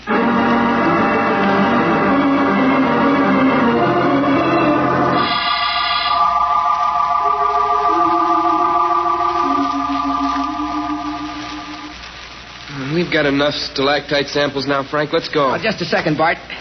Come over here near the iron door. Oh, sure. What's wrong? You smell anything? Like chemicals? Yes. Now that you mention it, I do. Smell seems to come from beyond that door. That's what I thought, too. What do you make of it? I don't know. Well, I suppose it could be the dampness affecting the bauxite deposits in the ground here. Possibly. Or that deposit of calcium carbide George told us about. No, it's nothing to worry about anyway. Well, let's go. Don't forget we have a train to catch. Oh, we have plenty of time. I know, but I'm anxious to get back to New Haven and see if George found out anything about that fellow Parsons. You know, Bart, I've been thinking about that. There's something here that doesn't add up quite. Well, how do you mean? Well, look at it yourself. George was attacked by a man in New Haven who stole a formula from him. The very next day, 25 miles away, he runs into the same man. Now, somehow that's too neat a coincidence. Yes, I see what you mean. If Davis decided he wanted to share the formula with just himself and not give Mr. Hall or any of them the money, yeah, he could have worked this fake robbery with Parsons. Exactly. That's why... Bart, wait. Shine the light over this way again. What, here on the door, you mean? Yes. I want to get a closer look at something. Yes, I thought so. Oh, what is it? Look at these hinges. Well, I don't see anything wrong with them. That's just it. The rest of this door is covered with rust, but these hinges are in perfect condition. And didn't Choate tell us this door hadn't been opened in 2 years? He certainly did. Well, you can see for yourself that it has. This door could stand a little investigation. Yeah. Well, we can't open it. It's locked. But we can get to the other side of it. There must be some sort of passage down here from the inn. Then come on. Let's see what's back there.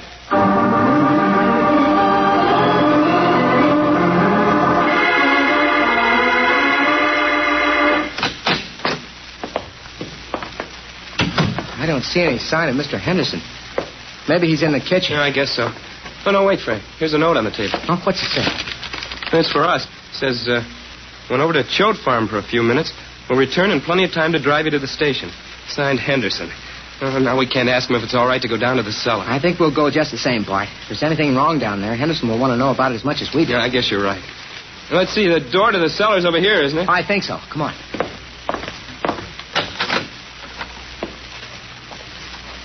Hey, there's that chemical smell again.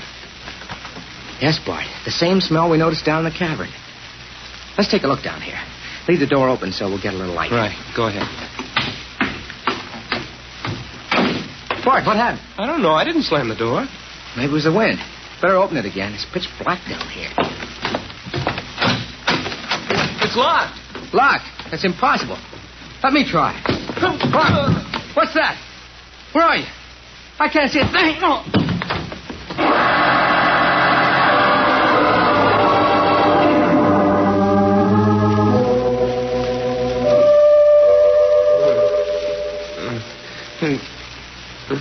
Come on, Bart. Snap out of it. What happened? Where are we? I just came to myself.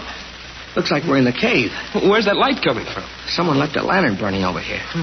The oil's almost gone. I'll have to work fast if we're ever going to get out of this place. Here, I'll help you up. Gosh, I still feel a little dizzy. What's this door? Well, it must be the way we were brought in here. I imagine it leads into the Henderson basement. And look, someone set a pitcher of water here and a couple of hunks of bread. Well, they must expect to keep us here for quite a while. What's the idea, anyhow? We were slugged because we were about to discover something, Bart. No use trying that door. I've already examined it. Look at that. Solid oak braced with iron. We could never break it down. I know. How about the other end of the cave here? Bring the lantern. Right.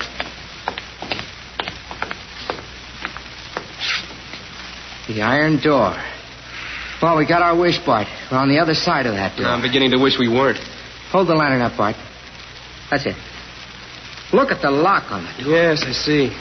Someone sealed up the old lock and put a heavy bolt and padlock on it. It's been used frequently, too. See how shiny the hinges are? Yeah, this is something. We're trapped, Frank. Well, we've got to figure some way out. Well, you couldn't get through that door unless you had an acetylene torch. Say, maybe that's the answer. Acetylene. Oh, cut it out, Frank. This is no time for jokes. I'm jokes. serious. We can make an acetylene torch of a sort and blow that lock off. You're crazy. We've got nothing to work with. We've got everything we need. Remember this wall here at the side of the door? Sure. I see what you mean.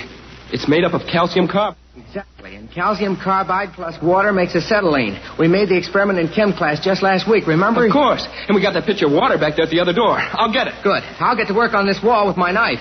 We'll break out of here yet.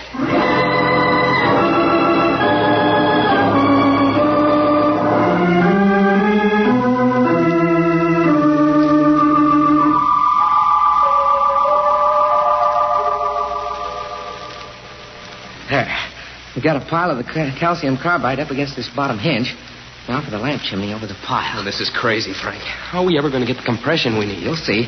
It's the same principle as that experiment. We pour the water through the lamp chimney on that pile of chemicals. That creates the gas, right? Yes, but the compression. Besides, how can we get close enough to ignite it? I'll show you. Hand me the water pitcher and keep that tin plate handy. All right. Here you are. Now. The gas is forming. Slap the plate on top of the lamp chimney and get back. Right.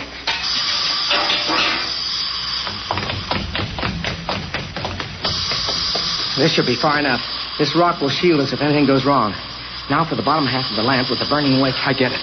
The gas will be under pressure in the lamp chimney, and you're going to hit it with a burning lantern. I don't know if it'll work, but it's our only chance. There should be a big enough explosion to jar that door hinge loose. Well, there must be enough gas in there now. Throw it, Frank, and make it good. Crouch back, Bart. Here it goes! Well, look at that. I think it worked. Let's see. It did. The hinge is loose. Come on, let's push the door open. Both together. Ah! We made it. We're back in Echo Cavern. Now, all we have to do is work our way up to the mouth of the cave and we're free. Right. Oh, that was a bad feeling being trapped that way. I wish we had a light. It's pitch black in here. Yes, I know. Hey, look up ahead. What's that light? I don't know. Wait a minute, Bart. Stop. Someone coming. I know you're down here. Put your hands up and come along peaceful, or I'll fill you full of buckshot. It's Choate. Here he comes around the turn. Here we are, Mr. Choate. All right, now, just get those hands up and come along. Well, I'll be jiggered. You fellas again. I thought you'd gone back to college. If you don't mind, Mr. Choate, point that gun some other way. Huh? Oh, sure, sorry. It's better. How'd you get back down here? I was up the mouth of the cave ever since you come out this afternoon. We came in the other way. Through the iron door? Well, I'll be dead blamed. How'd you ever manage that? It's a long story, sir. We haven't time to tell it now. We've got to catch ourselves a crook, and you can help us. A crook? Who and where? Never mind that. Just come along with us. And better bring that shotgun with you. We're going to need it.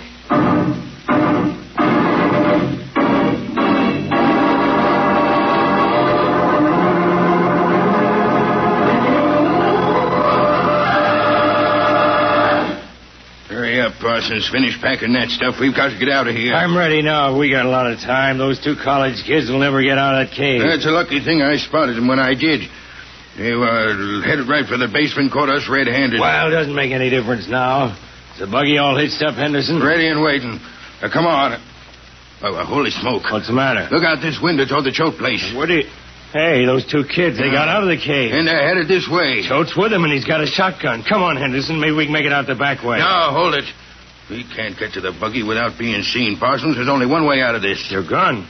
You going to shoot it out with him? No, it's 3 against 2, stupid. Parsons, listen to me. All anyone has to do against you is a charge of assault and battery. He can't even prove you stole the formula. What are you getting at? I've got to be free to go to Canada with the formula. Otherwise, we lose a fortune. Parsons, I'm going to pretend I caught you and took you prisoner. No, you don't. Do you think you can get away with it? Easy, Parsons. I'm not double-crossing you. It's the only way, I tell you. You got a small fine and maybe a week in jail. Isn't that worth the money we'll make on the formula? That's the same. It's the only way. Now, they're almost to the door. Get your hands up like I just caught you. Come on, hurry. All right, but I don't like it.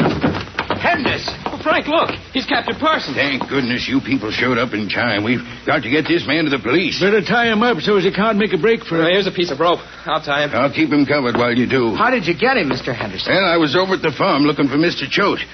I couldn't find him. It was getting close to your train time, so I hurried back here. As I came in the door, I saw Parsons coming up out of the basement. For sure, he just slugged us and thrown us down there. Come on, you. Get those hands together. He pulled a gun on me, but I jumped him and got it away. He put up a fight, but I got the gun on him as he came in the door. That was sure good work, Henderson. You were right, Merwell, about him being the man who slugged your friend Davis. You have some proof of that, sir? This wallet I took away from him. It has George Davis's name on it. Only I'm sorry to say there's no trace of that missing formula. I see. Well, he's tied up good and tight now. Put your gun away now, Mr. Henderson. He won't give us any more trouble. Good. You can take him to the police station in my buggy if you like. I have some things to do here. All right, Mr. Henderson. But first, I'll take that gun now. Get your hands off me. Grab his arms, Spike. Sure, Frank. There. What's the idea, grabbing Henderson? The idea is our friend Mr. Henderson is as guilty as Parsons. Let me go. What do you mean? You might as well quit acting, Henderson. I was sure that stealing of the formula was the work of more than one man. And you were so sure of yourself, you gave yourself away to us. Gave myself away? What are you talking about? See here, now, young 2 fella. minutes ago, you said a formula had been stolen from George Davis. I happen to know that Davis reported only the theft of his wallet. So you couldn't have known about the formula unless you helped steal it. Well, I never liked you, Henderson, but I didn't dream you were a low-down crook to boot. Well, he is, Mr. Choate, and he's going to pay for it. Come on, let's take them both to where they belong. Jail.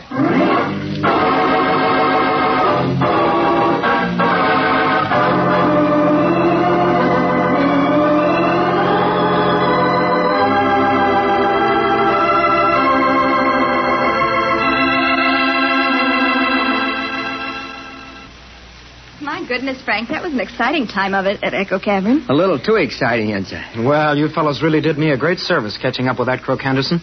But how in the world did he know about my formula? Well, he'd been spying on your experiments for months, George. For several years, according to his confession, Henderson had been trying a similar experiment with bauxite. Now, when you first came up to Choate's farm, he quickly learned the purpose of your visit and began watching you. And then when he finally learned the formula had been perfected and tested, he decided to steal it. Right. He and Parsons went to New Haven, waited for your letter to come, and stole it from you. They had arranged to sell it to a firm in Canada for $100,000. $100,000? My goodness, is it that valuable? More valuable than that, Miss Burridge. But, Frank, what about the iron door? What was the real reason for that? Well, just what the farmer Choate told us, Enza. About 2 years ago, Henderson began stealing supplies of bauxite for his experiments from Choate's cave. Well, Choate, understandably, got annoyed by Henderson's trespassing and had the iron door put in to stop him, even though he never knew what Henderson was really up to. When you stop to think of it, the iron door proved to be Henderson's undoing. Yes, Enza. And don't forget that field trip of ours very nearly proved to be our undoing. And to think at the beginning of the semester, I thought geology was going to be a dull subject.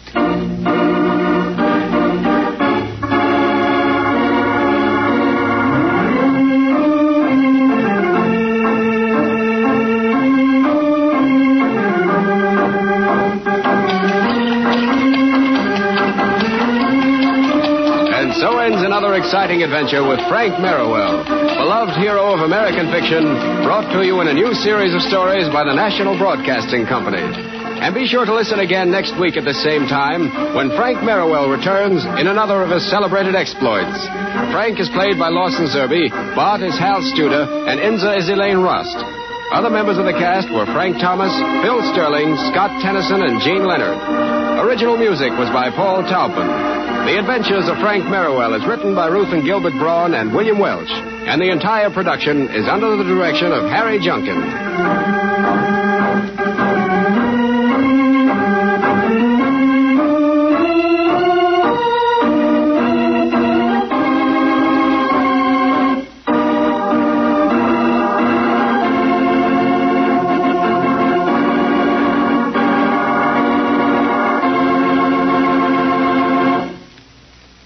say, young lady, what are you going to do after you're graduated from high school in June?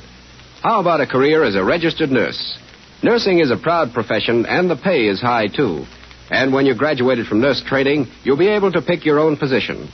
Nurses are needed in hospitals and clinics. They're needed to staff research laboratories and health programs. And thousands of positions are waiting in private practice.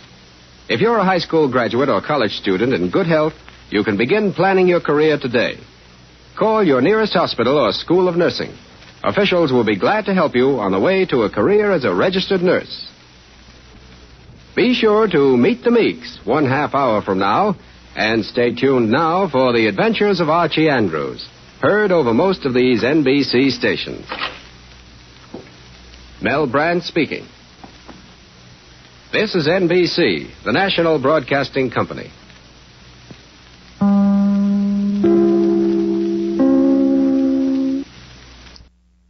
Matinee Theater, starring Victor Jory.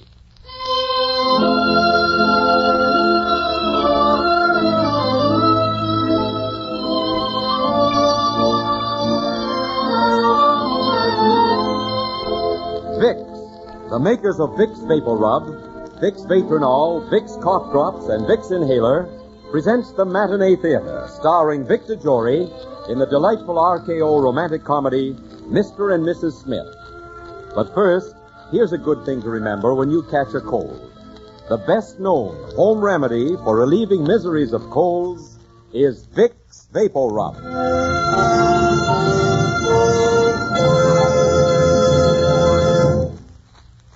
Your request play today, a romantic screen favorite that starred Robert Montgomery and Carol Lombard. There's an old saying that the course of true love never runs smooth, and another that the first 100 years are the hardest. This is the story of a young couple who found out that both of these were true. The story of Mr. and Mrs. Smith.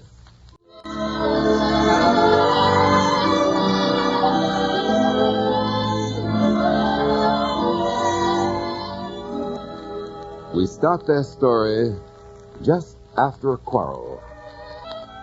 David, I'm sorry. I'm sorry, too, darling. I love you so very much. And I love... Do you just think it's been 3 whole days and 3 whole nights since you kissed me? I know, and I sure was getting tired of this bedroom. So was I, but I still say that if every married couple had the same rules as we have, there'd be no divorces. Right. They ought to put it in the marriage ceremony. Mm-hmm. Quote, you are not allowed to leave the scene of a quarrel unless you've made up. Unquote. That's simple, because eventually you have to make up. Yeah, well, I better get dressed and get to the office. I can't afford to stay away 3 days at a time. Mm-hmm. Hand me my socks, will you? Uh-huh. Catch. Thanks. You know, this fight was really my fault. No, Anna, was mine. I shouldn't get so jealous. And I should also lay off your family. But those questions you ask all the time, like, what did I do on that trip to Paris when I graduated from college? Well, I forgave you for that. But, David, I do have another question. Here it comes again. All right, shoot. Well, if you had it to do all over again, would you have married me? Oh, now, look, honey. That's my question, would you? Do you want an honest answer? Well, of course. All right, then, no, I wouldn't. What? Not that I'd want to marry anyone else. But a man gives up so much when he gets married. But I think if I had to do over again, I'd stay single. Why, you... No, wait, honey. You wanted me to tell you the truth? I hope I haven't hurt your feelings. Oh, no. It's perfectly all right. Well, that's good. I'm not going to answer any more of your fool questions. They're always getting me into trouble. I feel... hand me my tie, will you, dear? No, the blue one. Here. Of course, David, if you'd like your freedom, I'll be... For heaven's sake, I don't want my freedom. I love you. I'm crazy about you. I'm used to you. How do we get into these things? My only hold on you is that you're used to me. Oh, now, look, honey, you've got the whole thing wrong. I wouldn't know what to do without you. You're my little girl. I'm crazy. Don't cry, baby. Don't cry. Come on, now, forgive me. Say you'll forgive me. Oh, all right. Honey, can I go to work now? Yes, go right ahead. I don't suppose the law firm of Smith and Custer can go on without you. That's it. Atta baby, that's the way to look at it. See you tonight.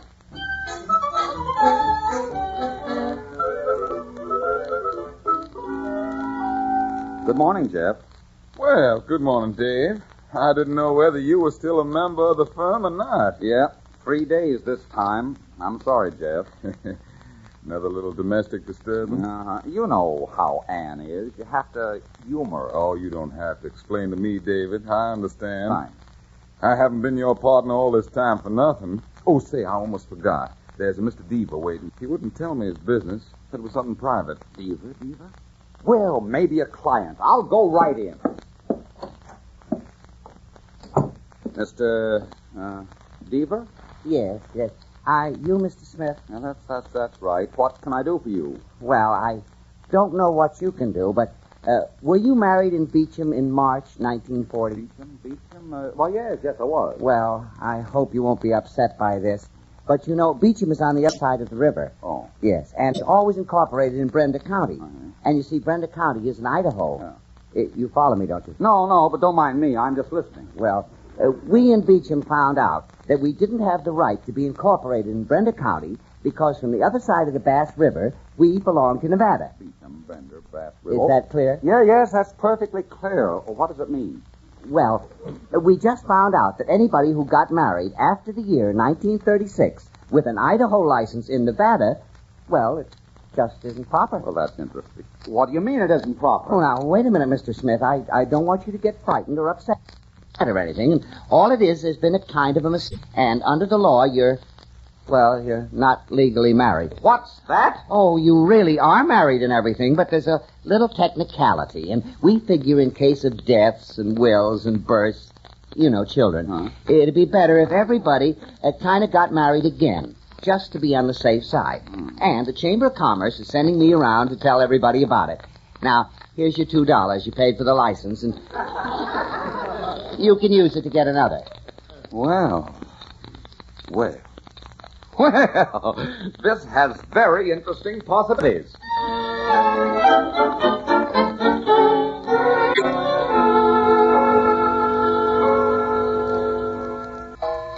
$11:00. Well, we've had a very pleasant evening. David, tell me, what did you do all day in the office? Who did you see? No one much.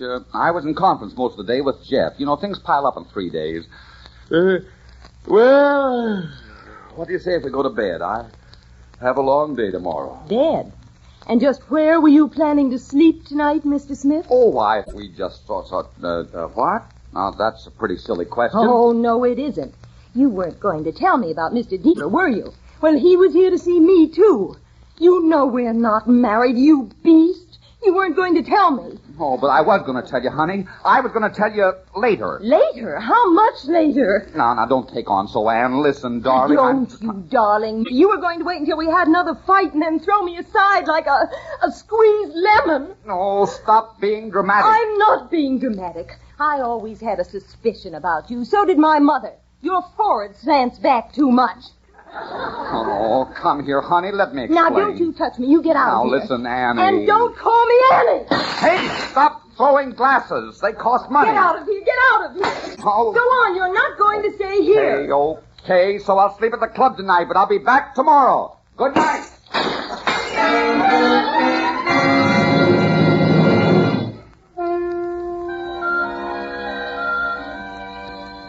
Well, that is certainly a fine thing for a wife to do. I'm gone one night, and she takes our card out of the doorbell and puts in her maiden name, Miss Anne Campbell. Campbell?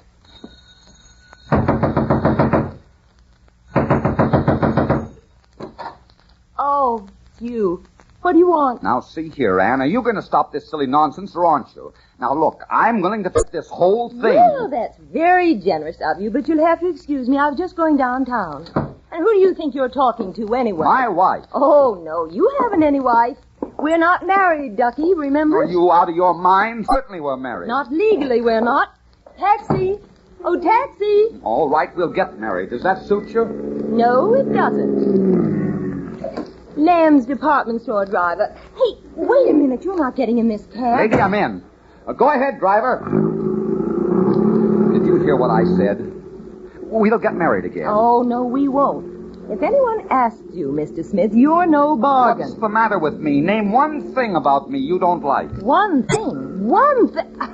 What about that tar stuff you keep rubbing into your hair that smells up the whole house? I'm only trying to keep my hair for you. Oh. And you're a fine one to talk, going to bed with a head full of aluminum. You turned over once and cut me in 20 places. Well, you're not going to be cut anymore, dearie. Not by my aluminum clips. All right, then I'm not going to support you. How do you like that? Fine. Here you are, lady. Thank you very much. Here you are, driver, and keep the change. Thank you.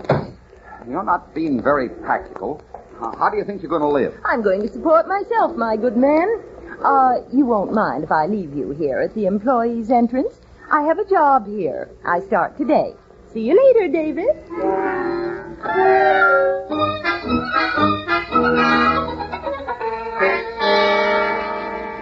Anne, will you please give up this job and go home? Will you get out of this door? People are looking at us. I'm not going to have you standing around selling men's socks. Hose. Hose nuts. You're coming home with me. You take your hands off me. Let go of my wrist. Miss Campbell, whatever are you doing to that customer? Well, I'm not doing anything. Look, who's got who? Let go of me, you heel. I'm sorry, sir, but I'll have to ask you to release our sales clerk. Would you like to try to make me release her? Well, if you're not pleased with this clerk, I'll be happy to get you another. I'm pleased with her, and she's no clerk, you jerk. This is my wife. She's coming home. I'm not. Miss Campbell, we'll have to take this up with the head of the department. This store does not employ married women. I am not married. You are too married. Please, let us not forget that we're ladies and gentlemen. Miss Campbell, you're discharged.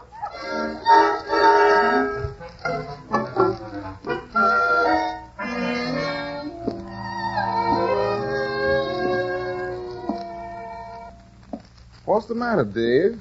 Why are you pacing around the office like that? No reason, Jeff. I just like exercise. David, we've been partners a long time. I'd like to help you. I know how you feel. Oh, no, you don't.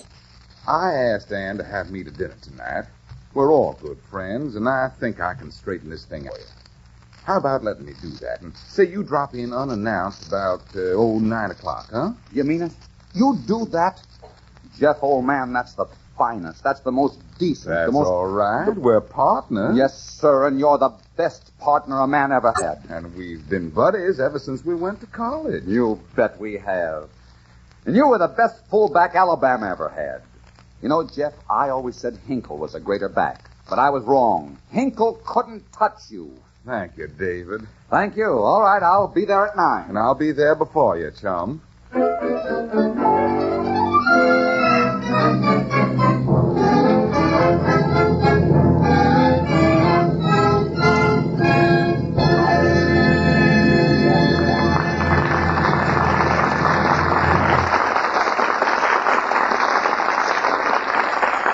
In just a moment, Act 2 of Mr. and Mrs. Smith from the stage of Vic Matinee Theater, starring Victor Jory and featuring Betty Winkler.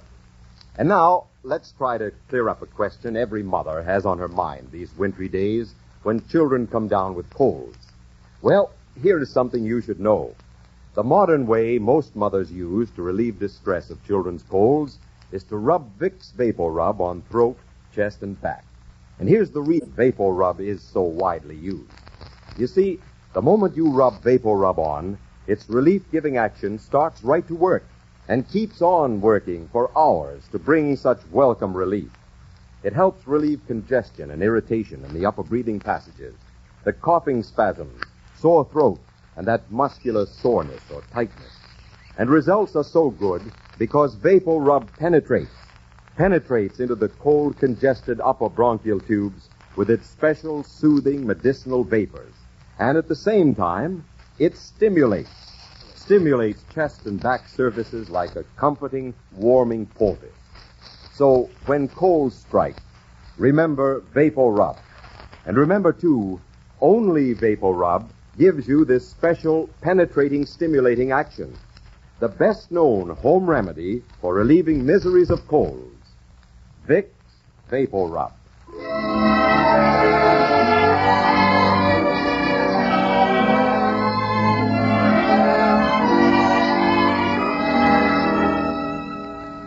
As we open the second act of Mr. and Mrs. Smith, it's 9 o'clock that evening, and David stands forlornly and wistfully outside his own door, a box of flowers under one arm a box of candy under the other. Somewhat nervously, he rings.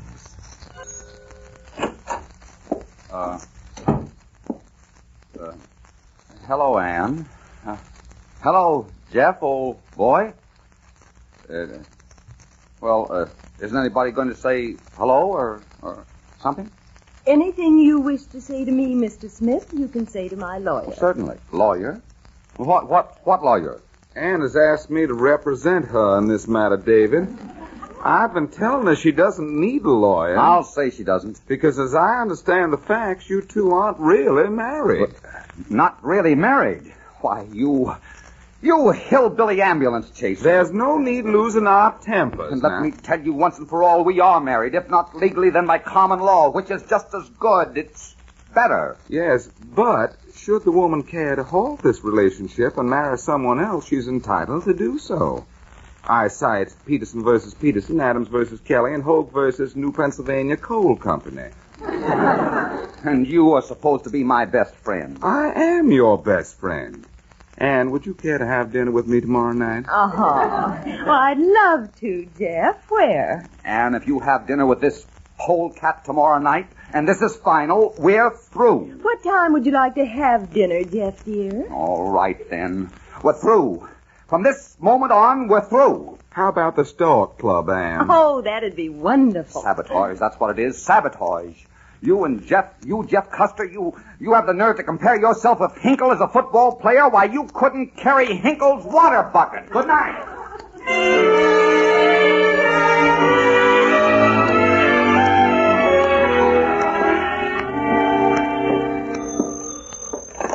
Hello? Smith and Custer Law Offices. What? Oh, yes. Shut that door, Dave. I've got to talk to you, and I'm in a hurry. I didn't come here to talk to you, Jeff. I came here to smack you in the nose. Oh, stop talking like that. What your wife needs is a lesson, and I think I know just how to give it to her. Now, get this. I haven't time to go into detail, because my mother and father are in the next room, and we have to work fast. They stopped off on their way to Lake Placid. Okay, pal. What do I do? Just follow my lead and play along, that's all. And when Anne shows up, don't get sore if I seem to be a little clubby with her. Do you get it? No, but I can still take a punch at you if I find out you're pulling a fast one. All right. Come on. Mother, Dad, this is my partner, David. I'm happy to know you. Oh, the pleasure is ours, sir. Indeed it is. We know so much about you, David. Jefferson's written about you in practically every letter. Well. You seem just like one of the family. Sorry to be late, Jeff. That's all right, dear. Mother, Father, this is Anne, my fiancée. Why, you low down. Well, bless your heart, honey. I declare you're just what I hoped you'd be. Yes, sir, and pretty as a picture. May I kiss her, Jeff? No. Why, certainly. Yes, sir. Prettiest Yankee girl I ever saw. Do you know Miss Campbell, David? Do I, Oh, yes, Miss Campbell and I are we're old friends. Well, Jeff, you rascal. I declare I didn't give you credit for having such good taste. Now, Dad. Now, don't you be shy, son. You're a very lucky man. Wouldn't you say so, David? I certainly would. If it wasn't for me, they'd never even have gotten together. Oh, now, isn't that sweet? Mm-hmm. You know what I was thinking, Father? Oh. If the two young people wanted to go on a honeymoon, they could take the boat in New Orleans and then motor right up through the South to our home. Oh, that wouldn't be so good for Anne. She's not a very good sailor. Honey, you remember how sick you got when we took the night boat to Albany? David! Yeah, well, you did. And Jeff, don't you let her eat anything on the boat, even if she wants to. You put her to bed and put a hot water bottle on her stomach and hold it there. Jeff, no matter how she hollers, you hold it there. That settles her stomach. Well, baby, And by the way, Anne, shouldn't my laundry be back by now? I'm all out of sorts. Why, Jeff, son. Well, Dad, Anne kind of took care of his things round the house. Yes, little household things. Oh, she's the best little housekeeper you ever saw. You know, when a man has been sitting across the breakfast table from a woman for 3 solid years and still wants to marry her, she has to be quite a girl. Oh, Father, did you hear that? Yes. Jefferson, may I see you alone for a moment, please? Why, sure, Dad. Come, Mother. Excuse us, please. What? Are you satisfied now? Are you satisfied to hurt two fine old people like that? What about me being hurt? All you ever think about is yourself. You know, I can't see how you could have been associated with Jeff for so long and not gotten some of his fine qualities. What's fine about them? He's kind and simple and gentle. He's simple, all right. Look, Anne, aren't you about ready to throw this nonsense out the window? Oh, come on, honey. We belong together like the stars and the moonlight, the wind and the springtime, the sun and the rain, The sun bees and the rain do not go together. Don't split hairs, Anne. Gosh darn it, I love you. I cannot stand a man that shouts. Jeff never shouts. He's always kind, always gentle. And since when were you so crazy about this gentle act? Shall I recall for you how I got this scar on my forehead with a lamp thrown by you, my pet? Well, I was younger then, and I thought I loved you. Well, then, Anne, throw another lamp at me and marry me. And dear, I straightened things out with Mother and Father, and they want me to bring you up to Lake Placid next weekend for some skiing. How about it? Why, yes, I'd love to. All right. All right, that settles it. The camel's back has broken. The rolling stone has gone to the well once too often. Good night. Goodbye. Goodbye. And don't forget, he who laughs last gathers no moss. Goodbye.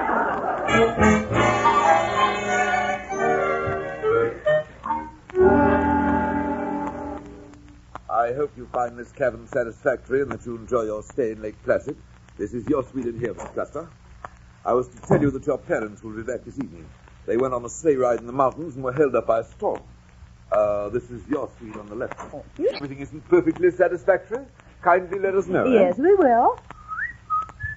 My, he's a cheerful fellow, isn't he? Yes, he is. Mind if I come in and take a look at your place? No, Jeff, not at all. Jeff, look. It's David. Yes, and gosh, he looks ill. David, catch him, Jeff. He's falling. Oh. Jeff, he's fainted. Oh, go on, don't stand there. Get some water quickly. Well, David. Hurry up, Jeff. Just a minute. Oh, he looks as though he hasn't shaved for a week. He must be terribly ill. Hurry, Jeff. Here you are. Hold his head up. Oh, here, David, honey. Oh, David, why do you do such foolish things? He must have followed us up here. Jeff, he's hardly breathing. I'll get him over to the bed. Well, be careful now. Be careful. Yeah. Don't worry, Ann, I got him. I'll help you. I think he'll be all right. A few hours sleep ought to bring him around. Jeff, he'll have to have a doctor. What was he saying? Oh, we were coming here the first 2 weeks in December. We'll be crazy about Lake Placid, Anne. 2 weeks in the snow. We'll have lots of fun. Isn't that terrible? Oh, David. Anne. Jeff, he's opening his eyes. Hello, Anne. I'm not Ann. I'm Jeff.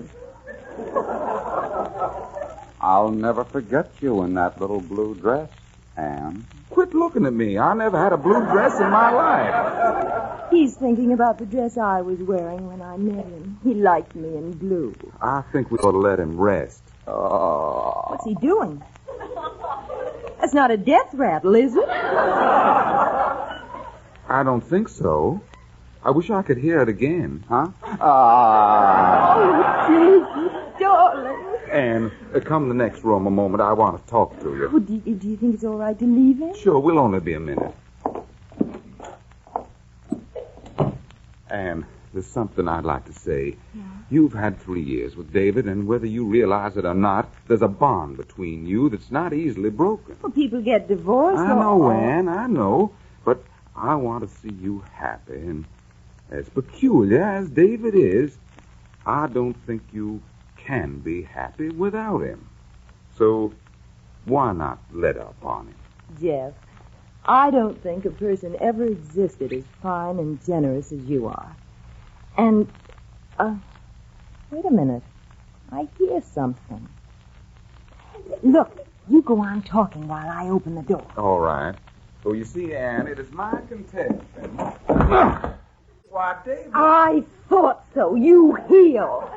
You weren't sick at all. That was just an act to get our sympathy. I thought I heard you creeping over to the door. You're an eavesdropper, that's what you are. Why did you come up here anyway? Oh, listen, Anne, I'm no eavesdropper. I love you, that's all. And I came up here because you're mine and because you belong to me. You don't love Jeff. Nobody could love that pile of southern fried chicken. Listen, Anne, think of all the things we'd planned. The little house we were going to buy, the kids we were going to buy, the kids we were going to have, the roses that would grow over the door. You haven't forgotten all that. No, I haven't forgotten, but you listen to me. No, you're going to listen to me. Now sit down there. Oh, well, you brute. You let me up this minute. Oh, no. You're going to sit there and tell me that you're going to marry me again. I wouldn't marry you if you were the last man on earth. I wouldn't marry you if you came crawling on your knees across broken glass. I wouldn't marry you if it... Mr. Smith. Well, for goodness sake, Mr. Deaver, what brings you back from Beecham County? Oh, I'm so glad you haven't forgotten Beecham County, Mr. Smith, because Beecham County hasn't forgotten you.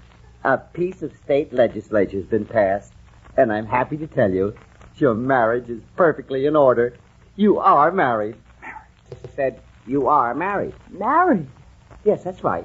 For better or for worse, as long as you both shall live. And now could I have my $2 back, please? Well, goodbye, folks. Oh, darling.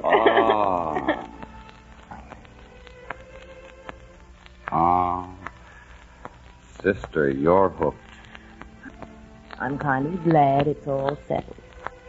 I did miss you, darling, because... Well, there's no one in the world quite like you, David. Of course not. I told you that. And, David, darling, we'll never have another fight as long as we live. You bet we won't. From now on, we'll live happily ever after. Oh, darling. It's so nice to be in your arms. Hold me tight. David, how many girls have you loved before you met me? Oh, no, you don't. I've been vaccinated, sister. No more questions, no more answers. But if you really want to know, I've never loved another girl. And what's more, I never will. I love you. Only you, Mrs. Smith.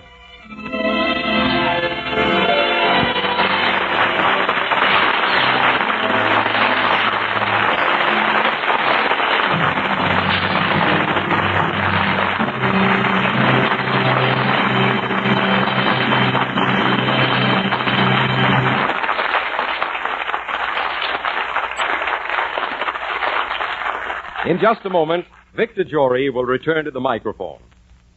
Of course, it's bad enough when a bothersome cold drags you down and spoils the plans you've made for Sunday.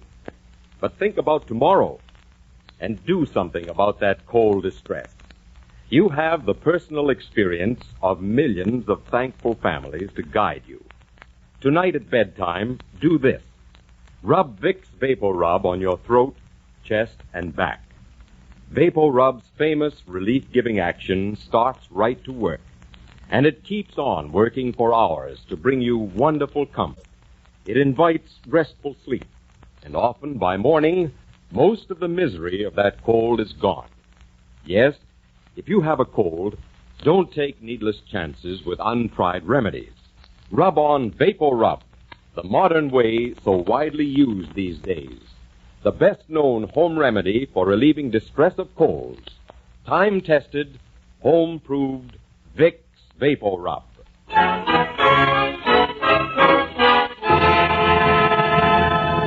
This is Victor Jory speaking. I want to acknowledge the many requests for your favorite plays. Next week's choice was voted for very heavily from all parts of the country. It was from Charlotte Bronte's immortal classic, Jane Eyre. I'll play the role of Rochester, and Jane Eyre will be played by one of your favorite leading ladies. Will you again help me to decide the following week's play? Our sponsor, Vicks, wants me at all times to present your favorites. Write to me, care of Vicks Matinee Theater, Columbia Broadcasting, 22, New York.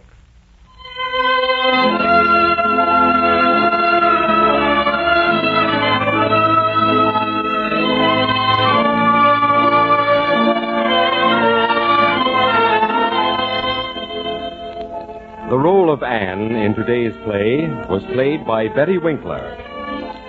Mr. and Mrs. Smith was adapted by Gene Holloway from RKO's motion picture of the same name.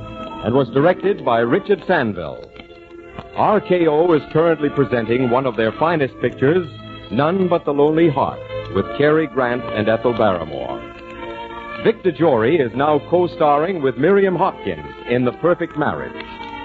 Music for this series is under the direction of Mark Warno. Be sure to listen again next week when Vicks, the makers of Vicks Vapor Rub, Vicks Vapronol, Vicks Cough Drops, and Vicks Inhaler, present the Matinee Theater's production of Jane Eyre, starring Victor Jory as Rochester.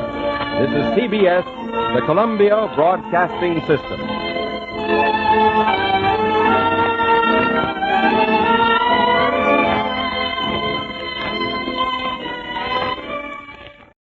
Silver is a better conductor of electricity than copper. Do you think that's true or false? At night, the starboard lights of a ship are green and the port lights red. How would you answer that? True or false? Buddhism is a much older religion than Christianity. And that one, is it true or false? Dr. Harry Hagen's True or False program comes to you tonight from Cincinnati. This program is presented each week by the makers of Williams Shaving Cream, the people who have been making fine shaving preparations for nearly 100 years.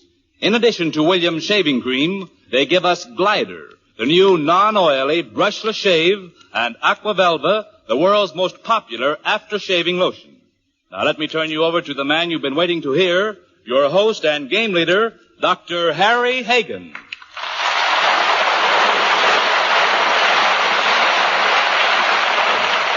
Thank you, and good evening, everyone. And hello to Cincinnati.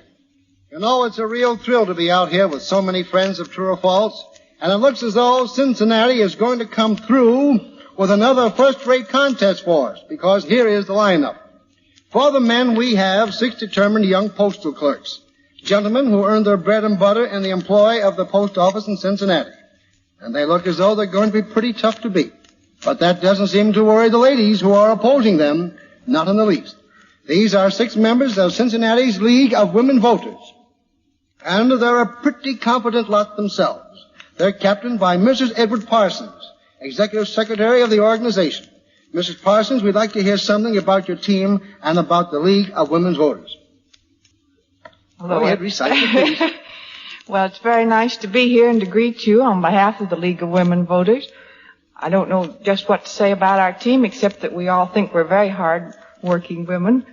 What is it, might say something about the purpose of your League of Women Voters now in a few brief words? Well, the purpose of our league is to educate women to enter politics and to be interested in government and to realize that government affects their lives just as closely as it does their husbands. Well, thank you very much, Mrs. Parsons. Now I think a word from James Benvey, number 1 post office clerk, is in order.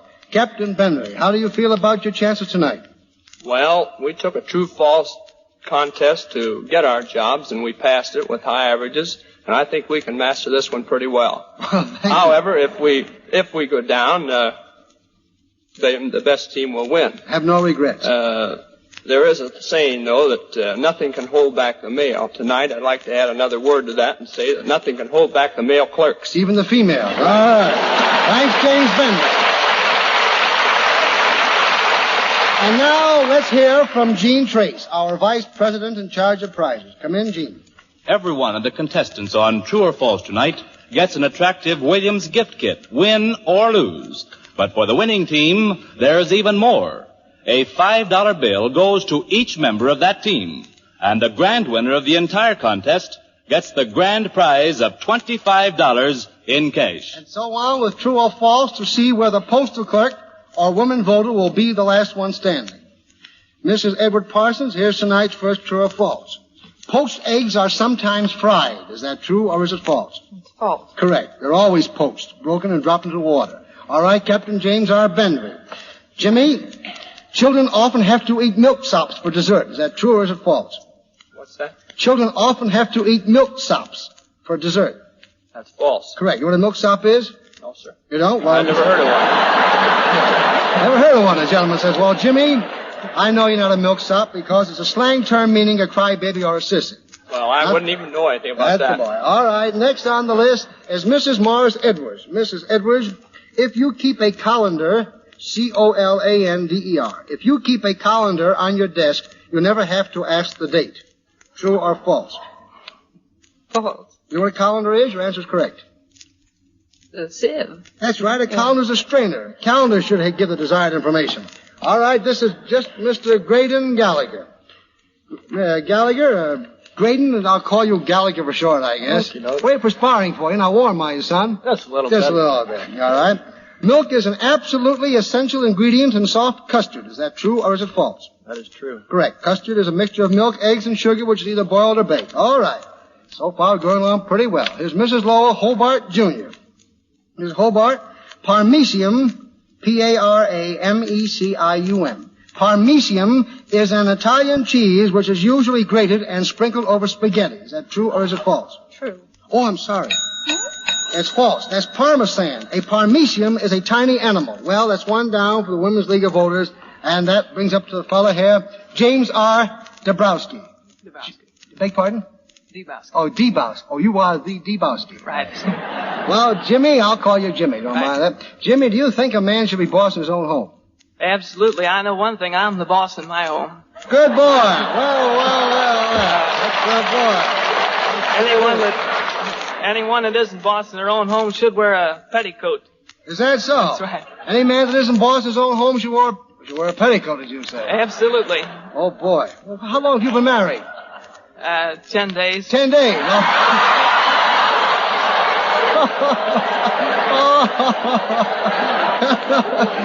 Jimmy, you have lots to learn. Let me tell you that. I hope I'm not locked out tonight when I get there. What'd you say, Jimmy? I hope I'm not locked out tonight. Hope you're not locked out? Well, what do you care? You're still the boss. Well, Jimmy, is it true or false? Turkish coffee is thicker than American coffee. Turkish coffee is thicker than American coffee. That is true. Correct. It's both thicker and sweeter than ours. All right. Now we have Mrs. Earl Galbraith. Mrs. Galbraith, white eggs have higher food value than brown eggs. Is that true or is it false? False. Correct. There's absolutely no difference between them in food value. Carl Braidbender. Is that right, Carl? That's right. Carl, Wiener Schnitzel is a popular French dish. Is that true or is it false? False. It's what kind of a dish? German dish. German dish. That's it. Say, listen, Carl. What would you say your husband was irresponsible because he forgot his wedding anniversary? Up the microphone. Well, I don't know. I've got a solution for that, I think. Tonight happens to be my birthday, and if you get married on your birthday, you could hardly forget both dates. That's right. Is the girl listening in? She's here. She's here. All right. Well, enough said for that. Mrs. Gilbert Bettman. Is that right, Miss Bettman? That's right. Mrs. Bettman, is it true or false? Egg yolks are used in making sponge cake. That's true. The yolks of eggs are a very important ingredient of good sponge cake. That's true. Now, Mrs. Bettman, do you think there will ever be a woman president of the United States? Why, absolutely. I don't know why not. We have a member of the cabinet. We have had a minister to Denmark. We have a federal judge. Yes, the woman couldn't make a worse job of it than the men do. Oh. Well, I don't know about that. Anyway, here's Clem Volkerding. Is that right, Clem? Correct. All right. Is it true or false? Boleros, Boleros. Boleros are often worn in the spring. It's false. Oh, I'm sorry. It is true. They're short jackets with or without sleeves. I'm awfully sorry. And all these girls quite a few girls have boleros on tonight. I see a couple of them radio audience. Well, scores so far. We have 5 remaining for the women and 5 for the men. Then we have Mrs. William Hessler up before us. Mrs. Hessler, is it true or false that canopies, Canopies, canopies are often served with cocktails? False. You know what a canopy is? Yes, it's an awning. An overhanging shelter or shade. Canapes are often served with cocktails. They're spelled Canapays. Alois Ealing, is that right? That's right. Say, Alois, are you married? No, I'm not. I thought I'd ask you first. The other fellow's married 10 days and he bought his own home. Well, why is it that people usually cry at weddings? You know, friends and relatives and so forth. You know? Well, they must be crying for someone, but what I'd like to know before I marry is who they're crying for. Who's the matter? Well, I don't know. You got me there. Are you contemplating marriage, Alois? No, I'm not. Not yet. Well, you eventually will. Probably. Mm-hmm. All right, now listen. Sliced bandanas and cream make a very tempting breakfast dish. That's false. False, that's right. A bandana is a large and usually bright colored handkerchief. It's often worn tied around the neck. That's right. Well, now we've completed one round. We have the score, 5 for the women and 5 for the men. We have Captain Mrs. Edward Parsons before the microphone. Mrs. Parsons, is it true or false? The Battle of Manila Bay was a naval engagement of the Spanish-American War. True. Correct. Manila Bay was the scene of the victory of Admiral Dewey over the Spanish on May 1st, 1898. Captain James R. Bennett. Jimmy, do you think a husband should hand over his pay envelope to his wife every week? Well, I haven't had much experience, but to start off with, yes. And things didn't go just right, well, I take things in my own hands. You take things... Well, what would you do then? Take things in your own hands. What would your solution be? Well, I'd just give her so much, and if she asked where the rest was, I'd say insurance or something was deducted. Oh, the insurance. I see. In other words, the deducts would get it. The deducts would have it. Deduct here, deduct there. I see. That's a good solution, by the way. All right, is it true or false? A rudder, R-U-D-D-E-R, is a young British sailor.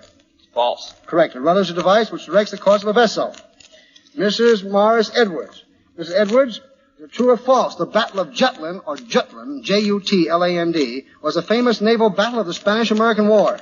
False. Correct. The Battle of Jutland was a naval engagement of the World War, fought May 31st, 1916, between British and German fleets.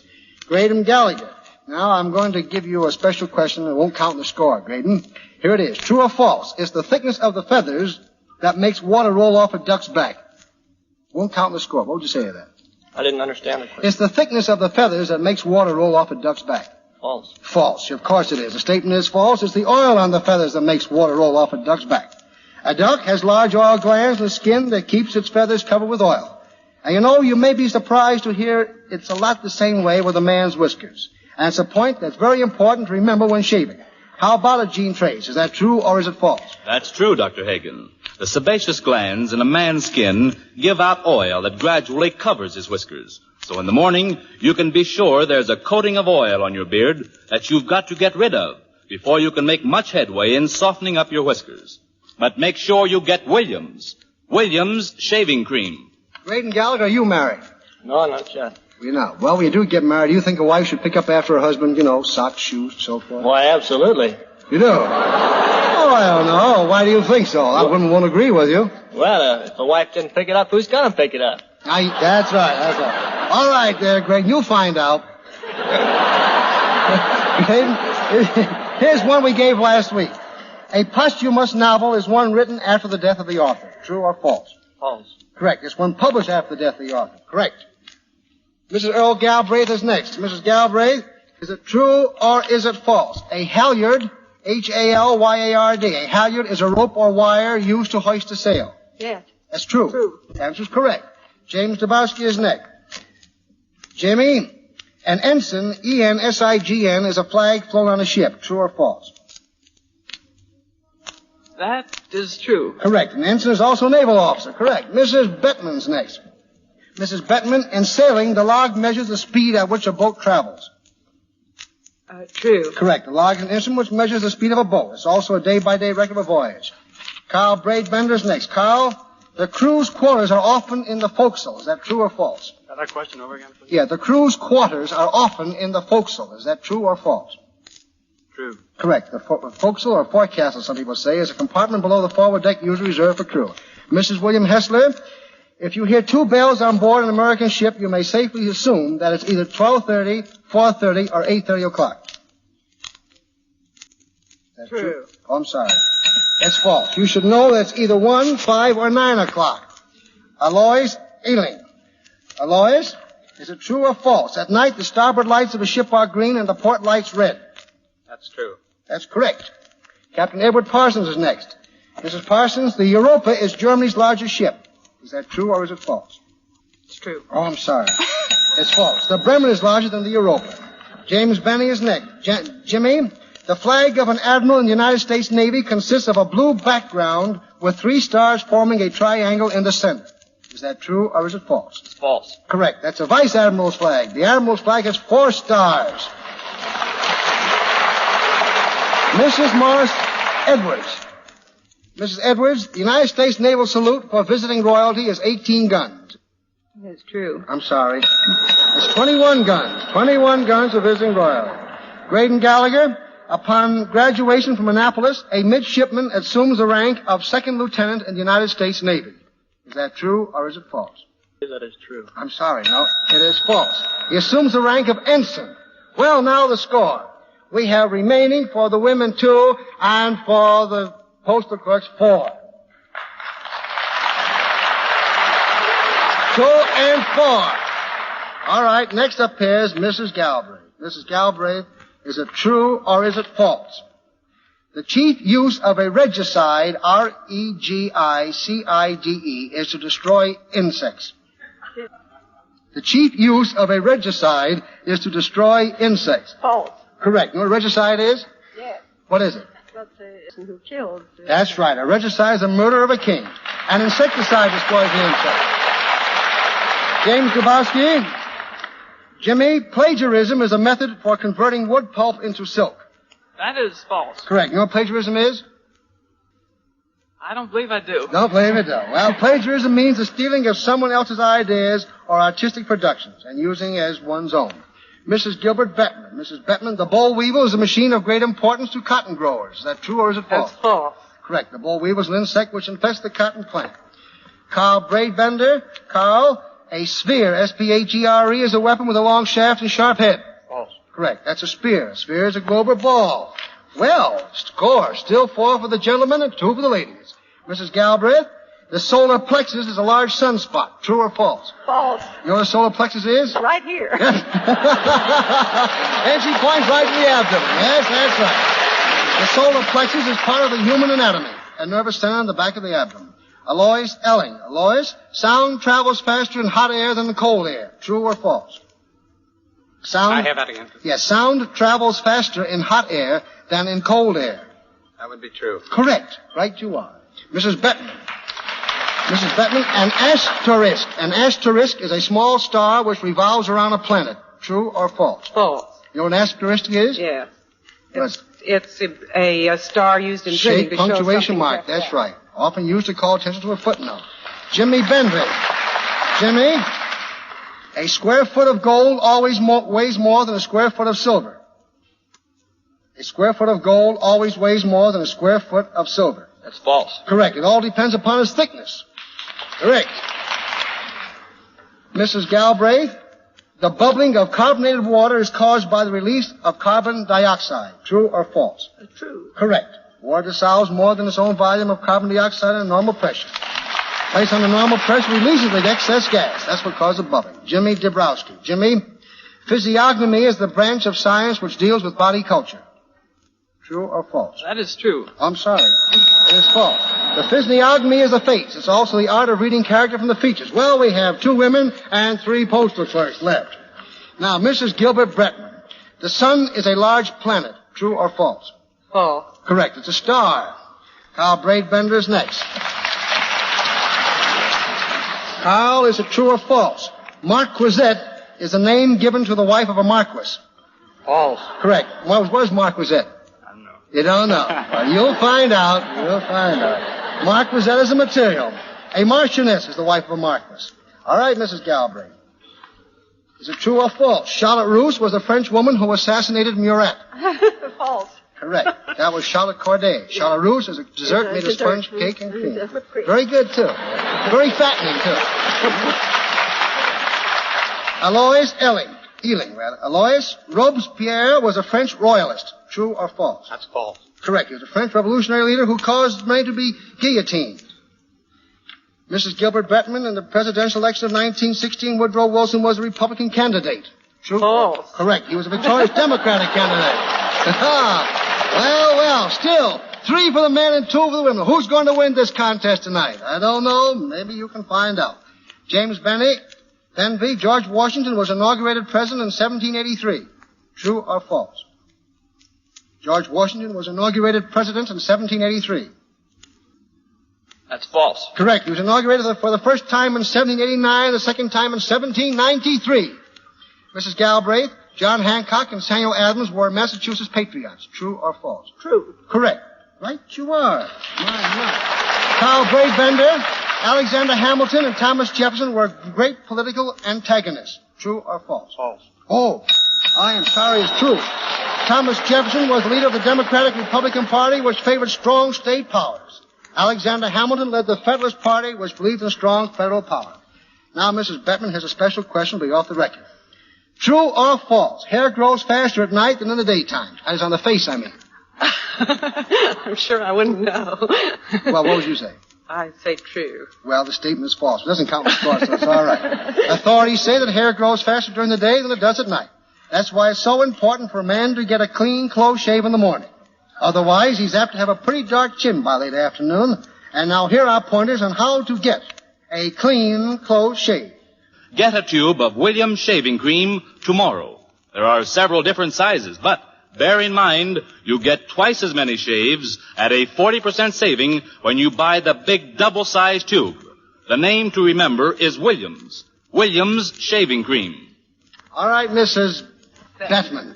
The score tonight, ladies and gentlemen, between the Women's League voters of Cincinnati and the postal clerks of Cincinnati is tied. 2 for the men and 2 for the women. And here is a chance now to ask Mrs. Bettman the question.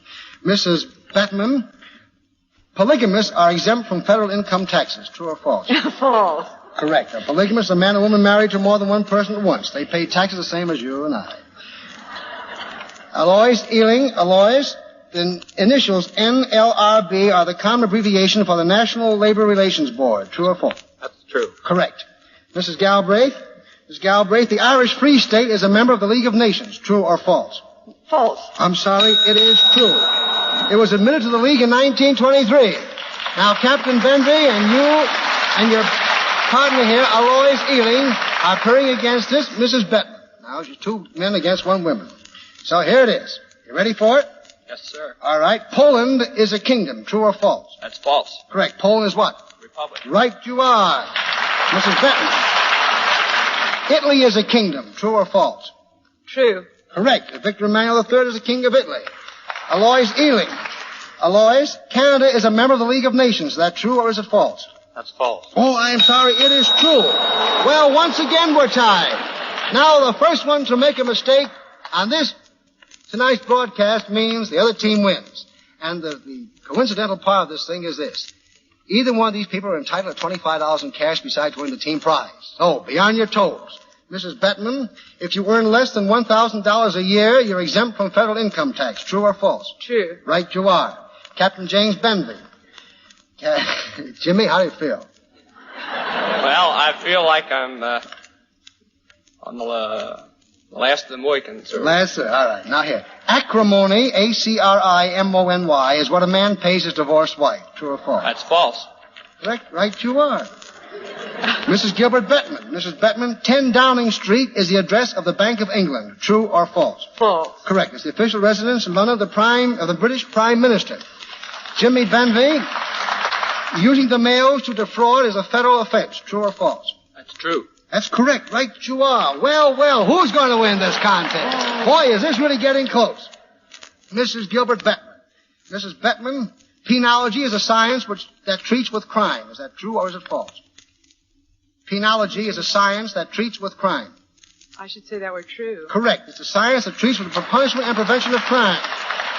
James R. Benvey. Jimmy, the state is a prosecutor in a murder case. True or false?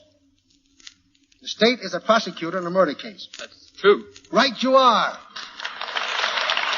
Mrs. Bettman, the United States ambassador to France is William C. Bullitt. True or false? True. Right you are. Jimmy, if I sue you for libel, I'm the defendant. Is that true or is it false? That's false. Correct. You're the defendant. I'm the plaintiff.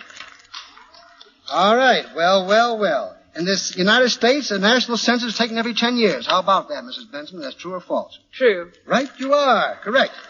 Jimmy, in the United States Army, a major ranks higher than a colonel.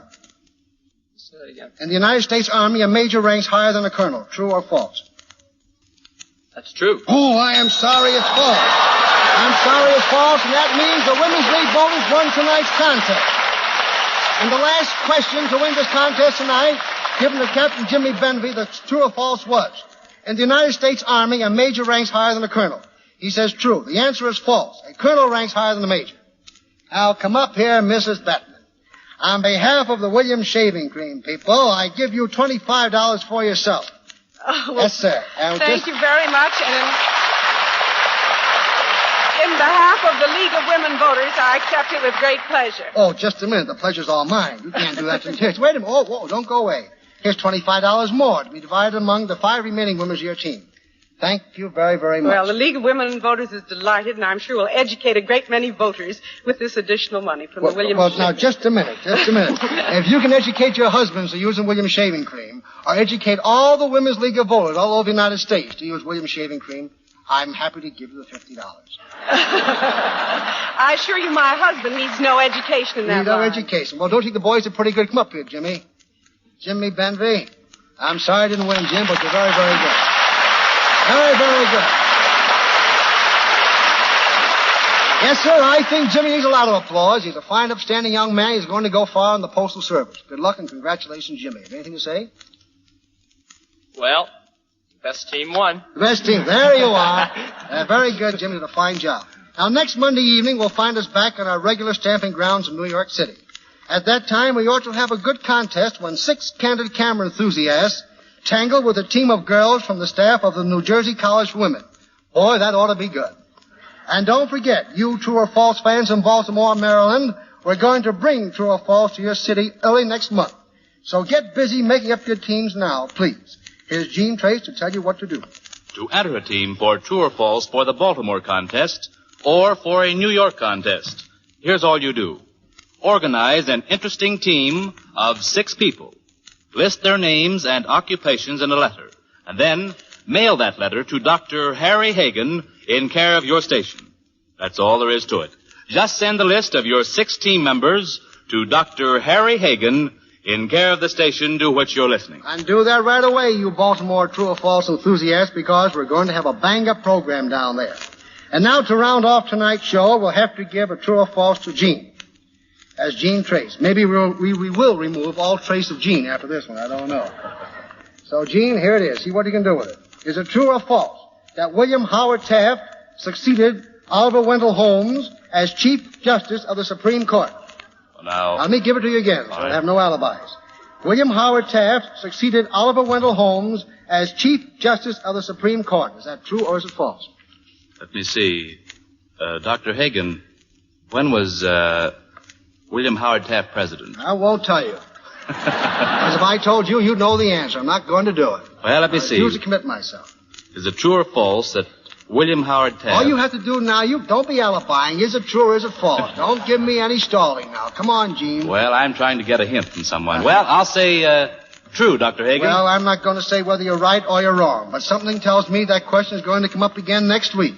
So listen, and then you'll find out the answer. And now... Believe me, Cincinnati friends, when I say we've had a swell time here tonight, I mean just that. And we had a swell contest. And I really hope we'll be back here again to see you all soon. And now let me say, as all good friends come to the parting of the ways, and for the makers of Williams Shaving Cream and myself, good night and good luck to you all. Thank you. This program came to you from Cincinnati through the National Broadcasting Company.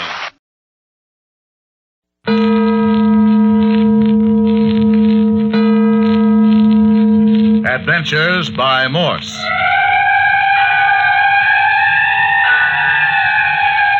Carlton E. Morse presents The City of the Dead, featuring Captain Friday. If you like high adventure, come with me. If you like the stealth of intrigue, come with me. If you like blood and thunder, come with me. First, a message from our sponsor.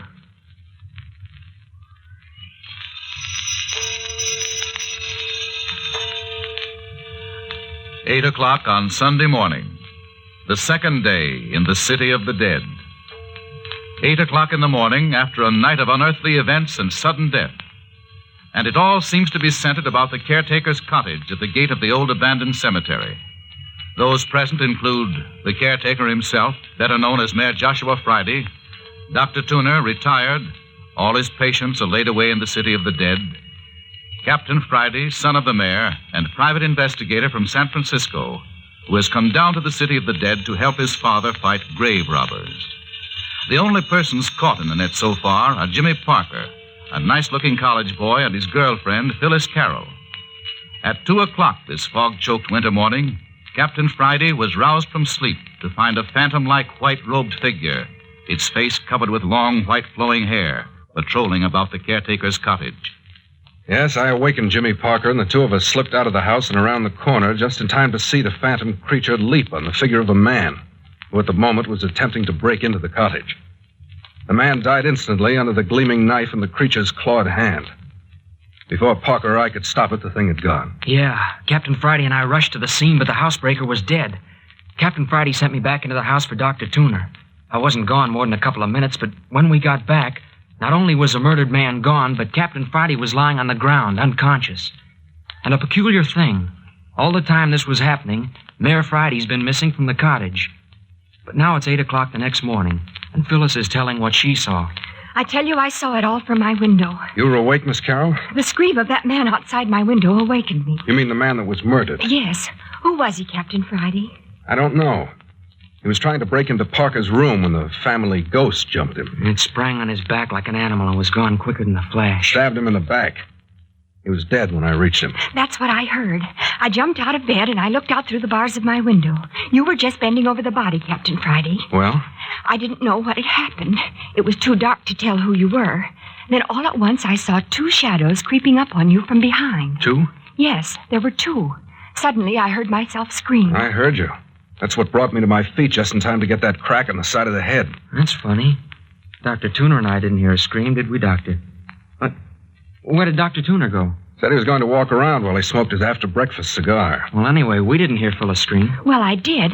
I must have frightened the men. They didn't wait to examine Captain Friday. They just grabbed the body of the murdered man and ran. Did you see the face of either of my attackers, Miss Carroll? No, I was too frightened to notice. Captain Friday, did you find out where the mayor was all this time last night? What difference does it make, Parker? What? Nothing, only Dr. Tuner thought it rather peculiar. Did, huh?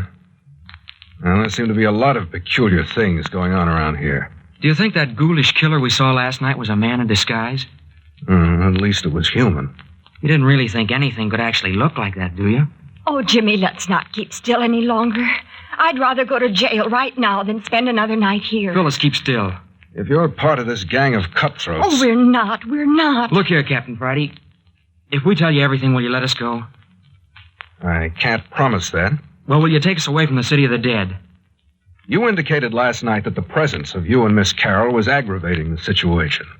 That it was due to your being in the city of the dead that all these murders are taking place. No. Oh, we're only part of the cause. I see. Well, you see how it is. If I let you two slip through my fingers, my only tangible clue to the whole business would be gone.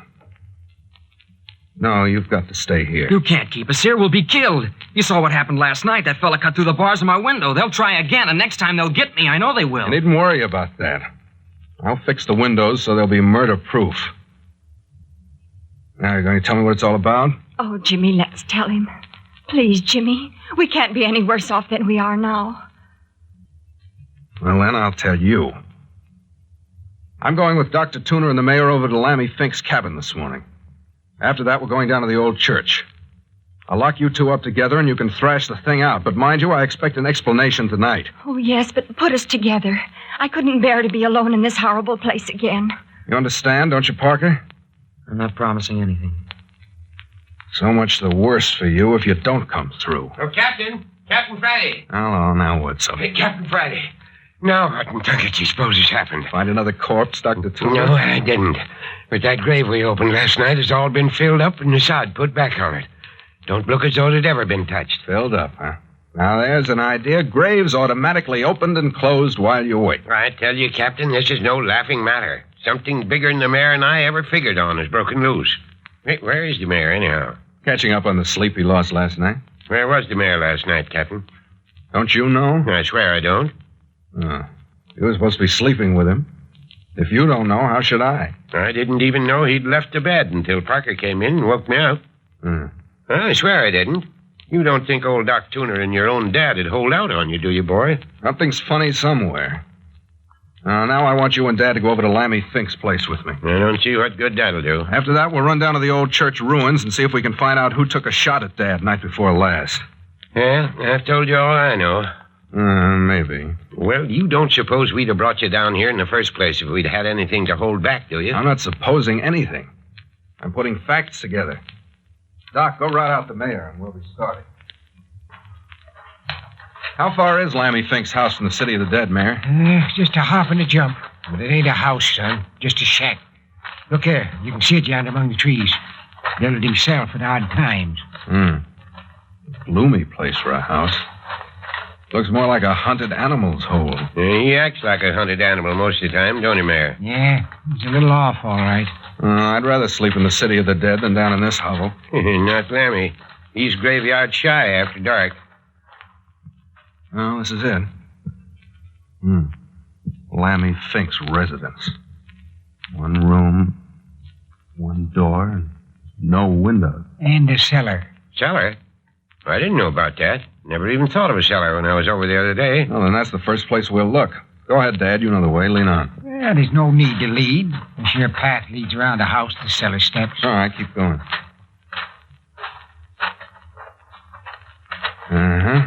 Here's the steps. Seem to get down under the house. I'll lead off with my flashlight. When I get to the bottom of the cellar steps, one of you follow, then the other. And take it easy. Those steps don't look any too solid. They ain't. It's dark and murky down there. There I go. Watch out you don't break your neck. Well, these steps won't hold much weight. Hey, Captain! Captain! What a rat trap this turned out to be. Son, are you hurt? Hello. Hello down there. Captain, are you still alive? Yes, of course I am. I've lost my flashlight, and it's blacker than an old maid's future down here. Light a match. Give a man a chance to pull himself together, Doc. Still got 2 or 3 steps around my neck. Can we help? As soon as I unscramble myself. Hey, what's that? Hey, Doc Tuner, Mayor. I'm holed up down here with a body. Who is it, Captain? How do I know? We just met here in the dark. Well, why don't you light a match and find out? We can't get down to the cellar without a rope now that the stairs are busted. How'd you happen to find it? It just reached out and laid hold of me. Jiminy crickets. There. I'm on my feet again. Now for a light. Well, Hey, there are 3. Doc, Mayor. There are 3 bodies down here in this cellar. What's that? What did he say? Did you hear me? There are 3 bodies down here.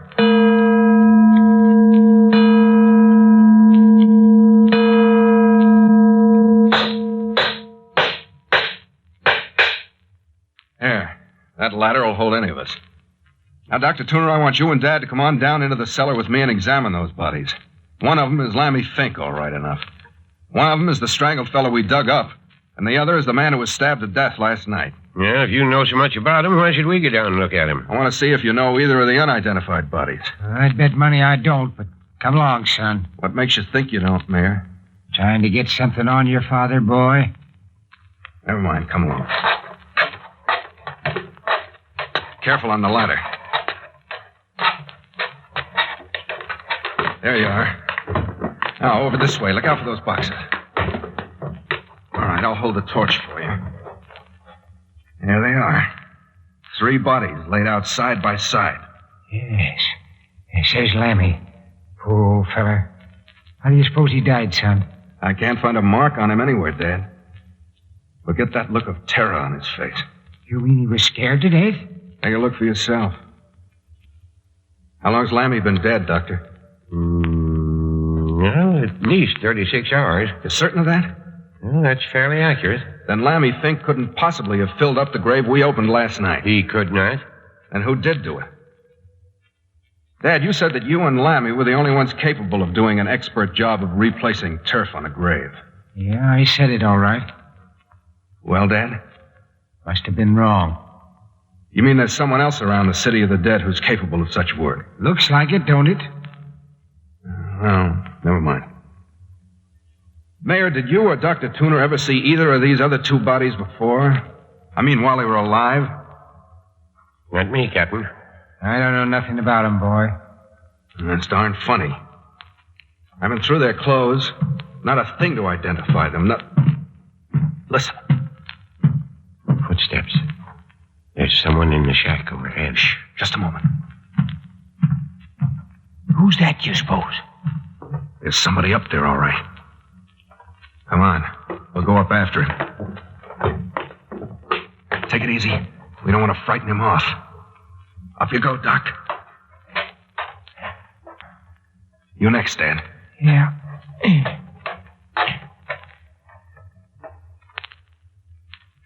Come on up, Captain. Everything's clear. Yep. There. Here, I'll pull the ladder up, and then no one's likely to bother the bodies while we're away. Captain, I smell smoke. That's it, smoke. I knew I smelled something. Look, the cabin's on fire. Quick, we gotta stop it. Come on around the house, quick, get water from the creek. Look there, holy mackerel, what a blaze. Hey, somebody set that fire. The house has been saturated with oil. Look at that black smoke. But where's the fellow we heard walking around? He's probably a mile away by this time. Of all the cockeyed, lunk-headed fools. Now we've lost those bodies. But couldn't we still get him out? That cellar was a furnace 30 seconds after that fire was set. There goes that can of kerosene I saw in the cellar.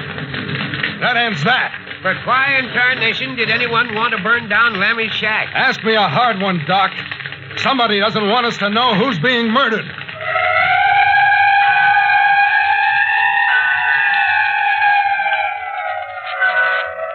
Dead men can't talk, especially after they've been cremated. But there is still the contents of Ernie Morton's grave and old clothwood down in the abandoned church.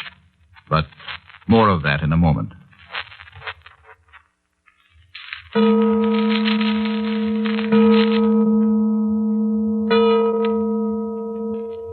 We've been dawdling, Captain Friday. It's almost 1 o'clock already, and we promised the mayor we'd meet him at the cottage at 2. Well, there's the old church just ahead. Yeah, gloomy as ever. You know, Doctor, this place has always given me the creeps. Even when I was a kid. The mayor never brought me here unless it was to arrange for a funeral. Well, that's about all it was ever used for, as far as back as I can remember. Funerals and now and again a country wedding. This is the first time I've been near the place since it was abandoned. But I remember the day they found the old bell ringer hanging by the neck in the study. Well, I always did think the place was infested with... With what? With something ghoulish.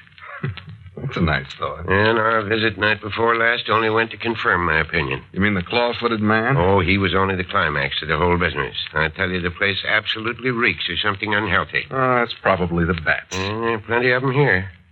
Well, shall we go in? From the slant of that roof, I'd say the whole place would be tumbling in another year. Careful. The mayor went through the floor the other night. Gloomy as the inside of a grave in here. There. Don't you feel it? Feel what, Doc? The moment I stepped in here out of the sunshine, I felt something come over me like a slimy, wet cloak. Don't you get it, Captain? You give yourself the creeps if you keep that up. All I get is an unpleasant smell of mustiness and decay. The place is rotten to the foundation. Yeah, there's something more than a physical rottenness here, Captain. I smell something else. Yeah? I tell you I do. Well, shall we go back and have a look at the old study? That's where the mayor was shot, wasn't it? That's right. That's where we ran into the claw-footed man or beast or whatever he is. Did you leave the doors shut when you carried the mayor out the other night? I did not. I was too scared. I just picked up the mayor and dashed through. The door was still open. Well, it's shut now. Oh, by jingo, that's right. Do you suppose that thing's in there now? I got my gun handy to pot him if he is. You better not stand in front of the door. You'll know what happened to me last night. You stand at the side of the door. I'm going to block the way. Don't be a fool, son. You're liable to get hurt. Not while I've got this little plaything in my hand. Yeah, I warned you. You ready? Go on. Open the door and get it over with.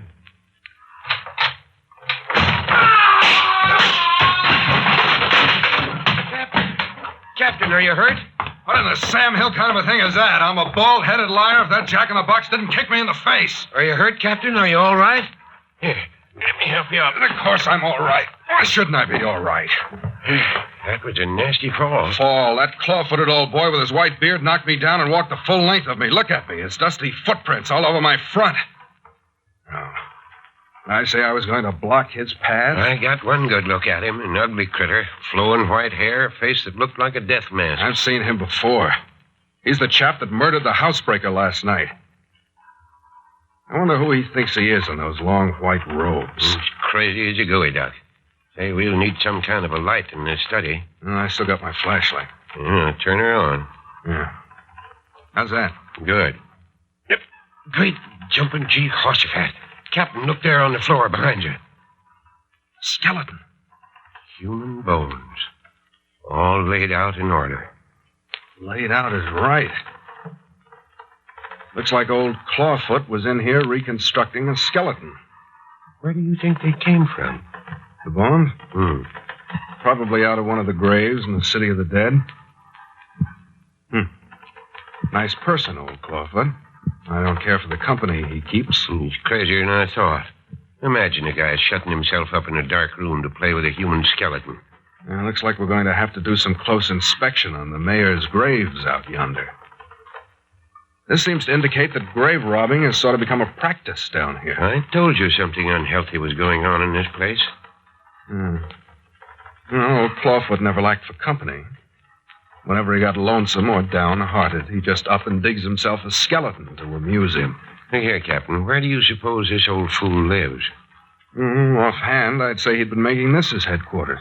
There's no sign of a place to sleep here, and there's no food. That's something I'll have to look into. Now, Doc, where's this bell rope the mayor was pulling on the night he was shot? Right there, Red. Oh, it's gone. Gone? Where was it? Well, it hung right down there where you're standing. Look at the ceiling. No hole in the ceiling for it to come through. Well, there was a rope. What's more, he just pulled it and he was shot. And you're certain the door was shut at the time? It certainly was. Anyway, the shot came from across the room. Well, there are no windows. Are you certain there was no one else in the room with you, too? Well, of course there wasn't. Where'd the shot come from, then? The same place the bell rope's gone to. What in tunket does he do that for, going around making noises like a sick cat? Well, we'd seen the last of him today. Did we try to grab him? Don't you think we'd better finish looking over these ruins? What more is there to see? Well, you haven't been up in the belfry yet. Well, climb that rotten ladder? Not me, Doc. The mayor and I did it, and in the dark, too. Well, that was your own funeral. You can see with half an eye that you two are the only ones who've been up there in the last 10 years. Look at the dust and dirt and the cobwebs. Come on, we spent an hour in here. That's enough. I want to get my hands on that fella. Come on, it's 1 o'clock. We told the mayor we'd be back by 2. All right, anything's better in this place. Well, come on out in the sunshine and get it out of your system. Hello, where is our sunshine? Fog, if that ain't the luck. First afternoon fog we've had this season. That puts an end to hunting old Clawfoot. Yeah, miserable stuff, fog. Gets in your nostrils, wets your clothes, hides murders. Come on out of it, Doc. You'll feel better when you had your lunch. Let's go back to the cottage. You gonna leave that skeleton in there? Why, yes. You don't want to pack it around with us, do you? Yeah, you jackass. As well off there as anywhere until we can find the grave it was taken from. Perhaps that's old Ernie Morton's skeleton. We'll dig in his grave this afternoon.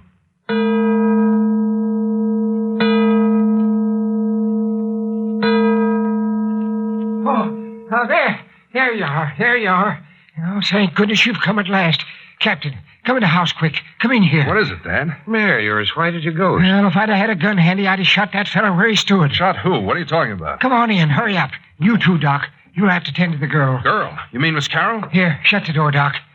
That Parker feller stabbed the girl. He'd have killed her, too, if I hadn't arrived just when I did. Stabbed Phyllis Carroll? So he did. Wait a minute, Dad. Did you see him stab her? Just as I come in the house, I heard her scream. I rushed in and unlocked the door. And there she was, lying on her face on the floor. Parker was standing over her with this bloody knife in his hand. Where is the girl? In her room. Go on in and see what you can do for her, Doc. She's unconscious. Go ahead, Doc. Tell me how she is as soon as you can. All right. Now then, Dad, where's Parker? He's locked in this closet. The bars on the window to his room's cut. I wasn't taking any chance of losing him. I'll let him out. Let's see what he has to say. Parker said he didn't do it. Catch him! What in blazes? Is he dead? Dad, you've smothered him in that closet. Get me some water. Hi, Doc, come here. What's the matter? Get a move on. Oh, what's the matter? Hello. What's happened to Parker? Smothered in that little closet. Well, his heart's still going. Yeah, he's going to be all right. Just a faint. Mayor, throw a little water in his face. There he comes. Here you are, boy. Drink a little of this water. He's going to be fit in a jiffy. Girl's not in any danger either. Flesh wound and a little blood, that's all. Air. Let me out of here. Give me air. He's all right now. I'll go back to the girl. She'll be around in a few minutes, too. Air. But where am I? You're all right now, Parker. Here, can you sit up? Give me a hand, Mayor. We'll get him in the chair. All right. Here, how's that? Rotten. What'd you want to do, smother me? Yeah, you had it coming. What'd you mean, stabbing a girl? I didn't. I told you that before. I saw you. You saw me stab Phyllis? I saw you with the bloody knife in your hands, bending over. You'd have finished her off if I hadn't rushed into the room. You old fool. That talk won't do you any good, Parker. Now, what's your version of this affair? Well, Phyllis and I had been talking for about an hour. Talking about what? Whether we should tell you all we know. Did you decide to talk? No. Did you quarrel? Well, she turned her back on me and called me pig-headed. She was insistent on talking and you refused, huh? Yes. You know that what she could tell might get you in serious trouble, is that right? I suppose so. So you decided to stab her to death to prevent her talking? No, it isn't so. Not so. Then what did happen? You won't believe me. You bet I won't. Hold it, will you, Dad? Well... Go on, Parker.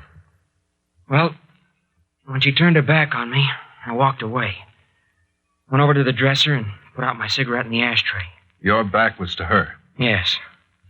Suddenly she screamed. I turned just in time to see her fall with a knife in her back. Likely story. I told you wouldn't believe me. Go on. I haven't said I didn't believe you, Parker. Then what happened? I was so confused, I don't hardly know what I did. I guess I dashed over to Phyllis and bent over her. I don't remember pulling the knife out of her back, but I suppose I did. Because I know I had it in my hand wondering where it came from when Mayor Friday rushed in and grabbed it away from me. Wondered where it came from. Well, I didn't have any knife. How could I have done it? The knife might have been in the room. You recognize it, Dan? No. Parker could have smuggled it in with him. He's had every opportunity. Well, I didn't. How was the girl standing? Facing the door. I would have put her back to the window, wouldn't I? Yes. If you were at the bureau, you couldn't have seen a window, I don't suppose. No. With the shade and window raised? Well, the shade was. I don't know about the window. Hey, Doc. Huh? Is the window up in there? Yeah. Clear up. Well, there's a possible out for you, Parker. A good knife thrower could have sent a knife through the bars of the window without any trouble. You think that's what happened? I'm not thinking anything. I really say it's a possibility. Well, I didn't do it. Think I'd hurt the girl I'm engaged to? People will do strange things to save their own skins. So you're engaged to Miss Carroll? Well, practically. What does that mean? Well, we've kind of got an understanding. You asked her to marry you? No. That is, In other words, you said that about the engagement because you thought it would be a point in your favor.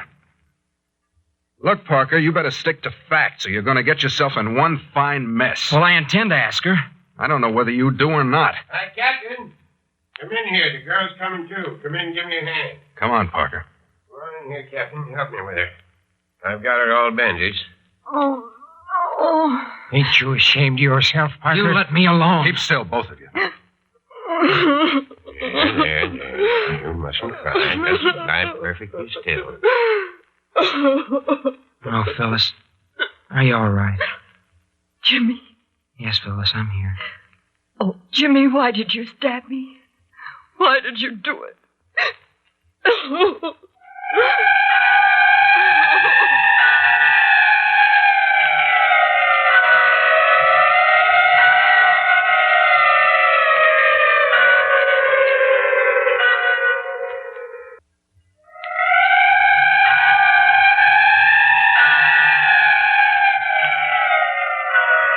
In the midst of the desperate happenings in the city of the dead, has Jimmy Parker turned on his own companion, Phyllis Carroll? And what about the phantom claw-footed killer and the desecrated graves? Who is disturbing the dead? And what do they expect to find, save moldering bones? Listen next week to the 5th episode of Carlton E. Morse's City of the Dead, entitled The Skeleton Walks In.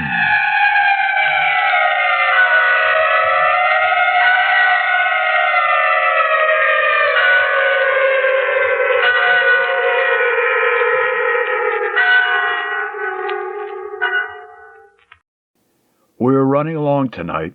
We'll just say thank you for joining us, and we hope that you'll become regular listeners to Sunday Night with Old Time Radio. Until next time, sleep tight.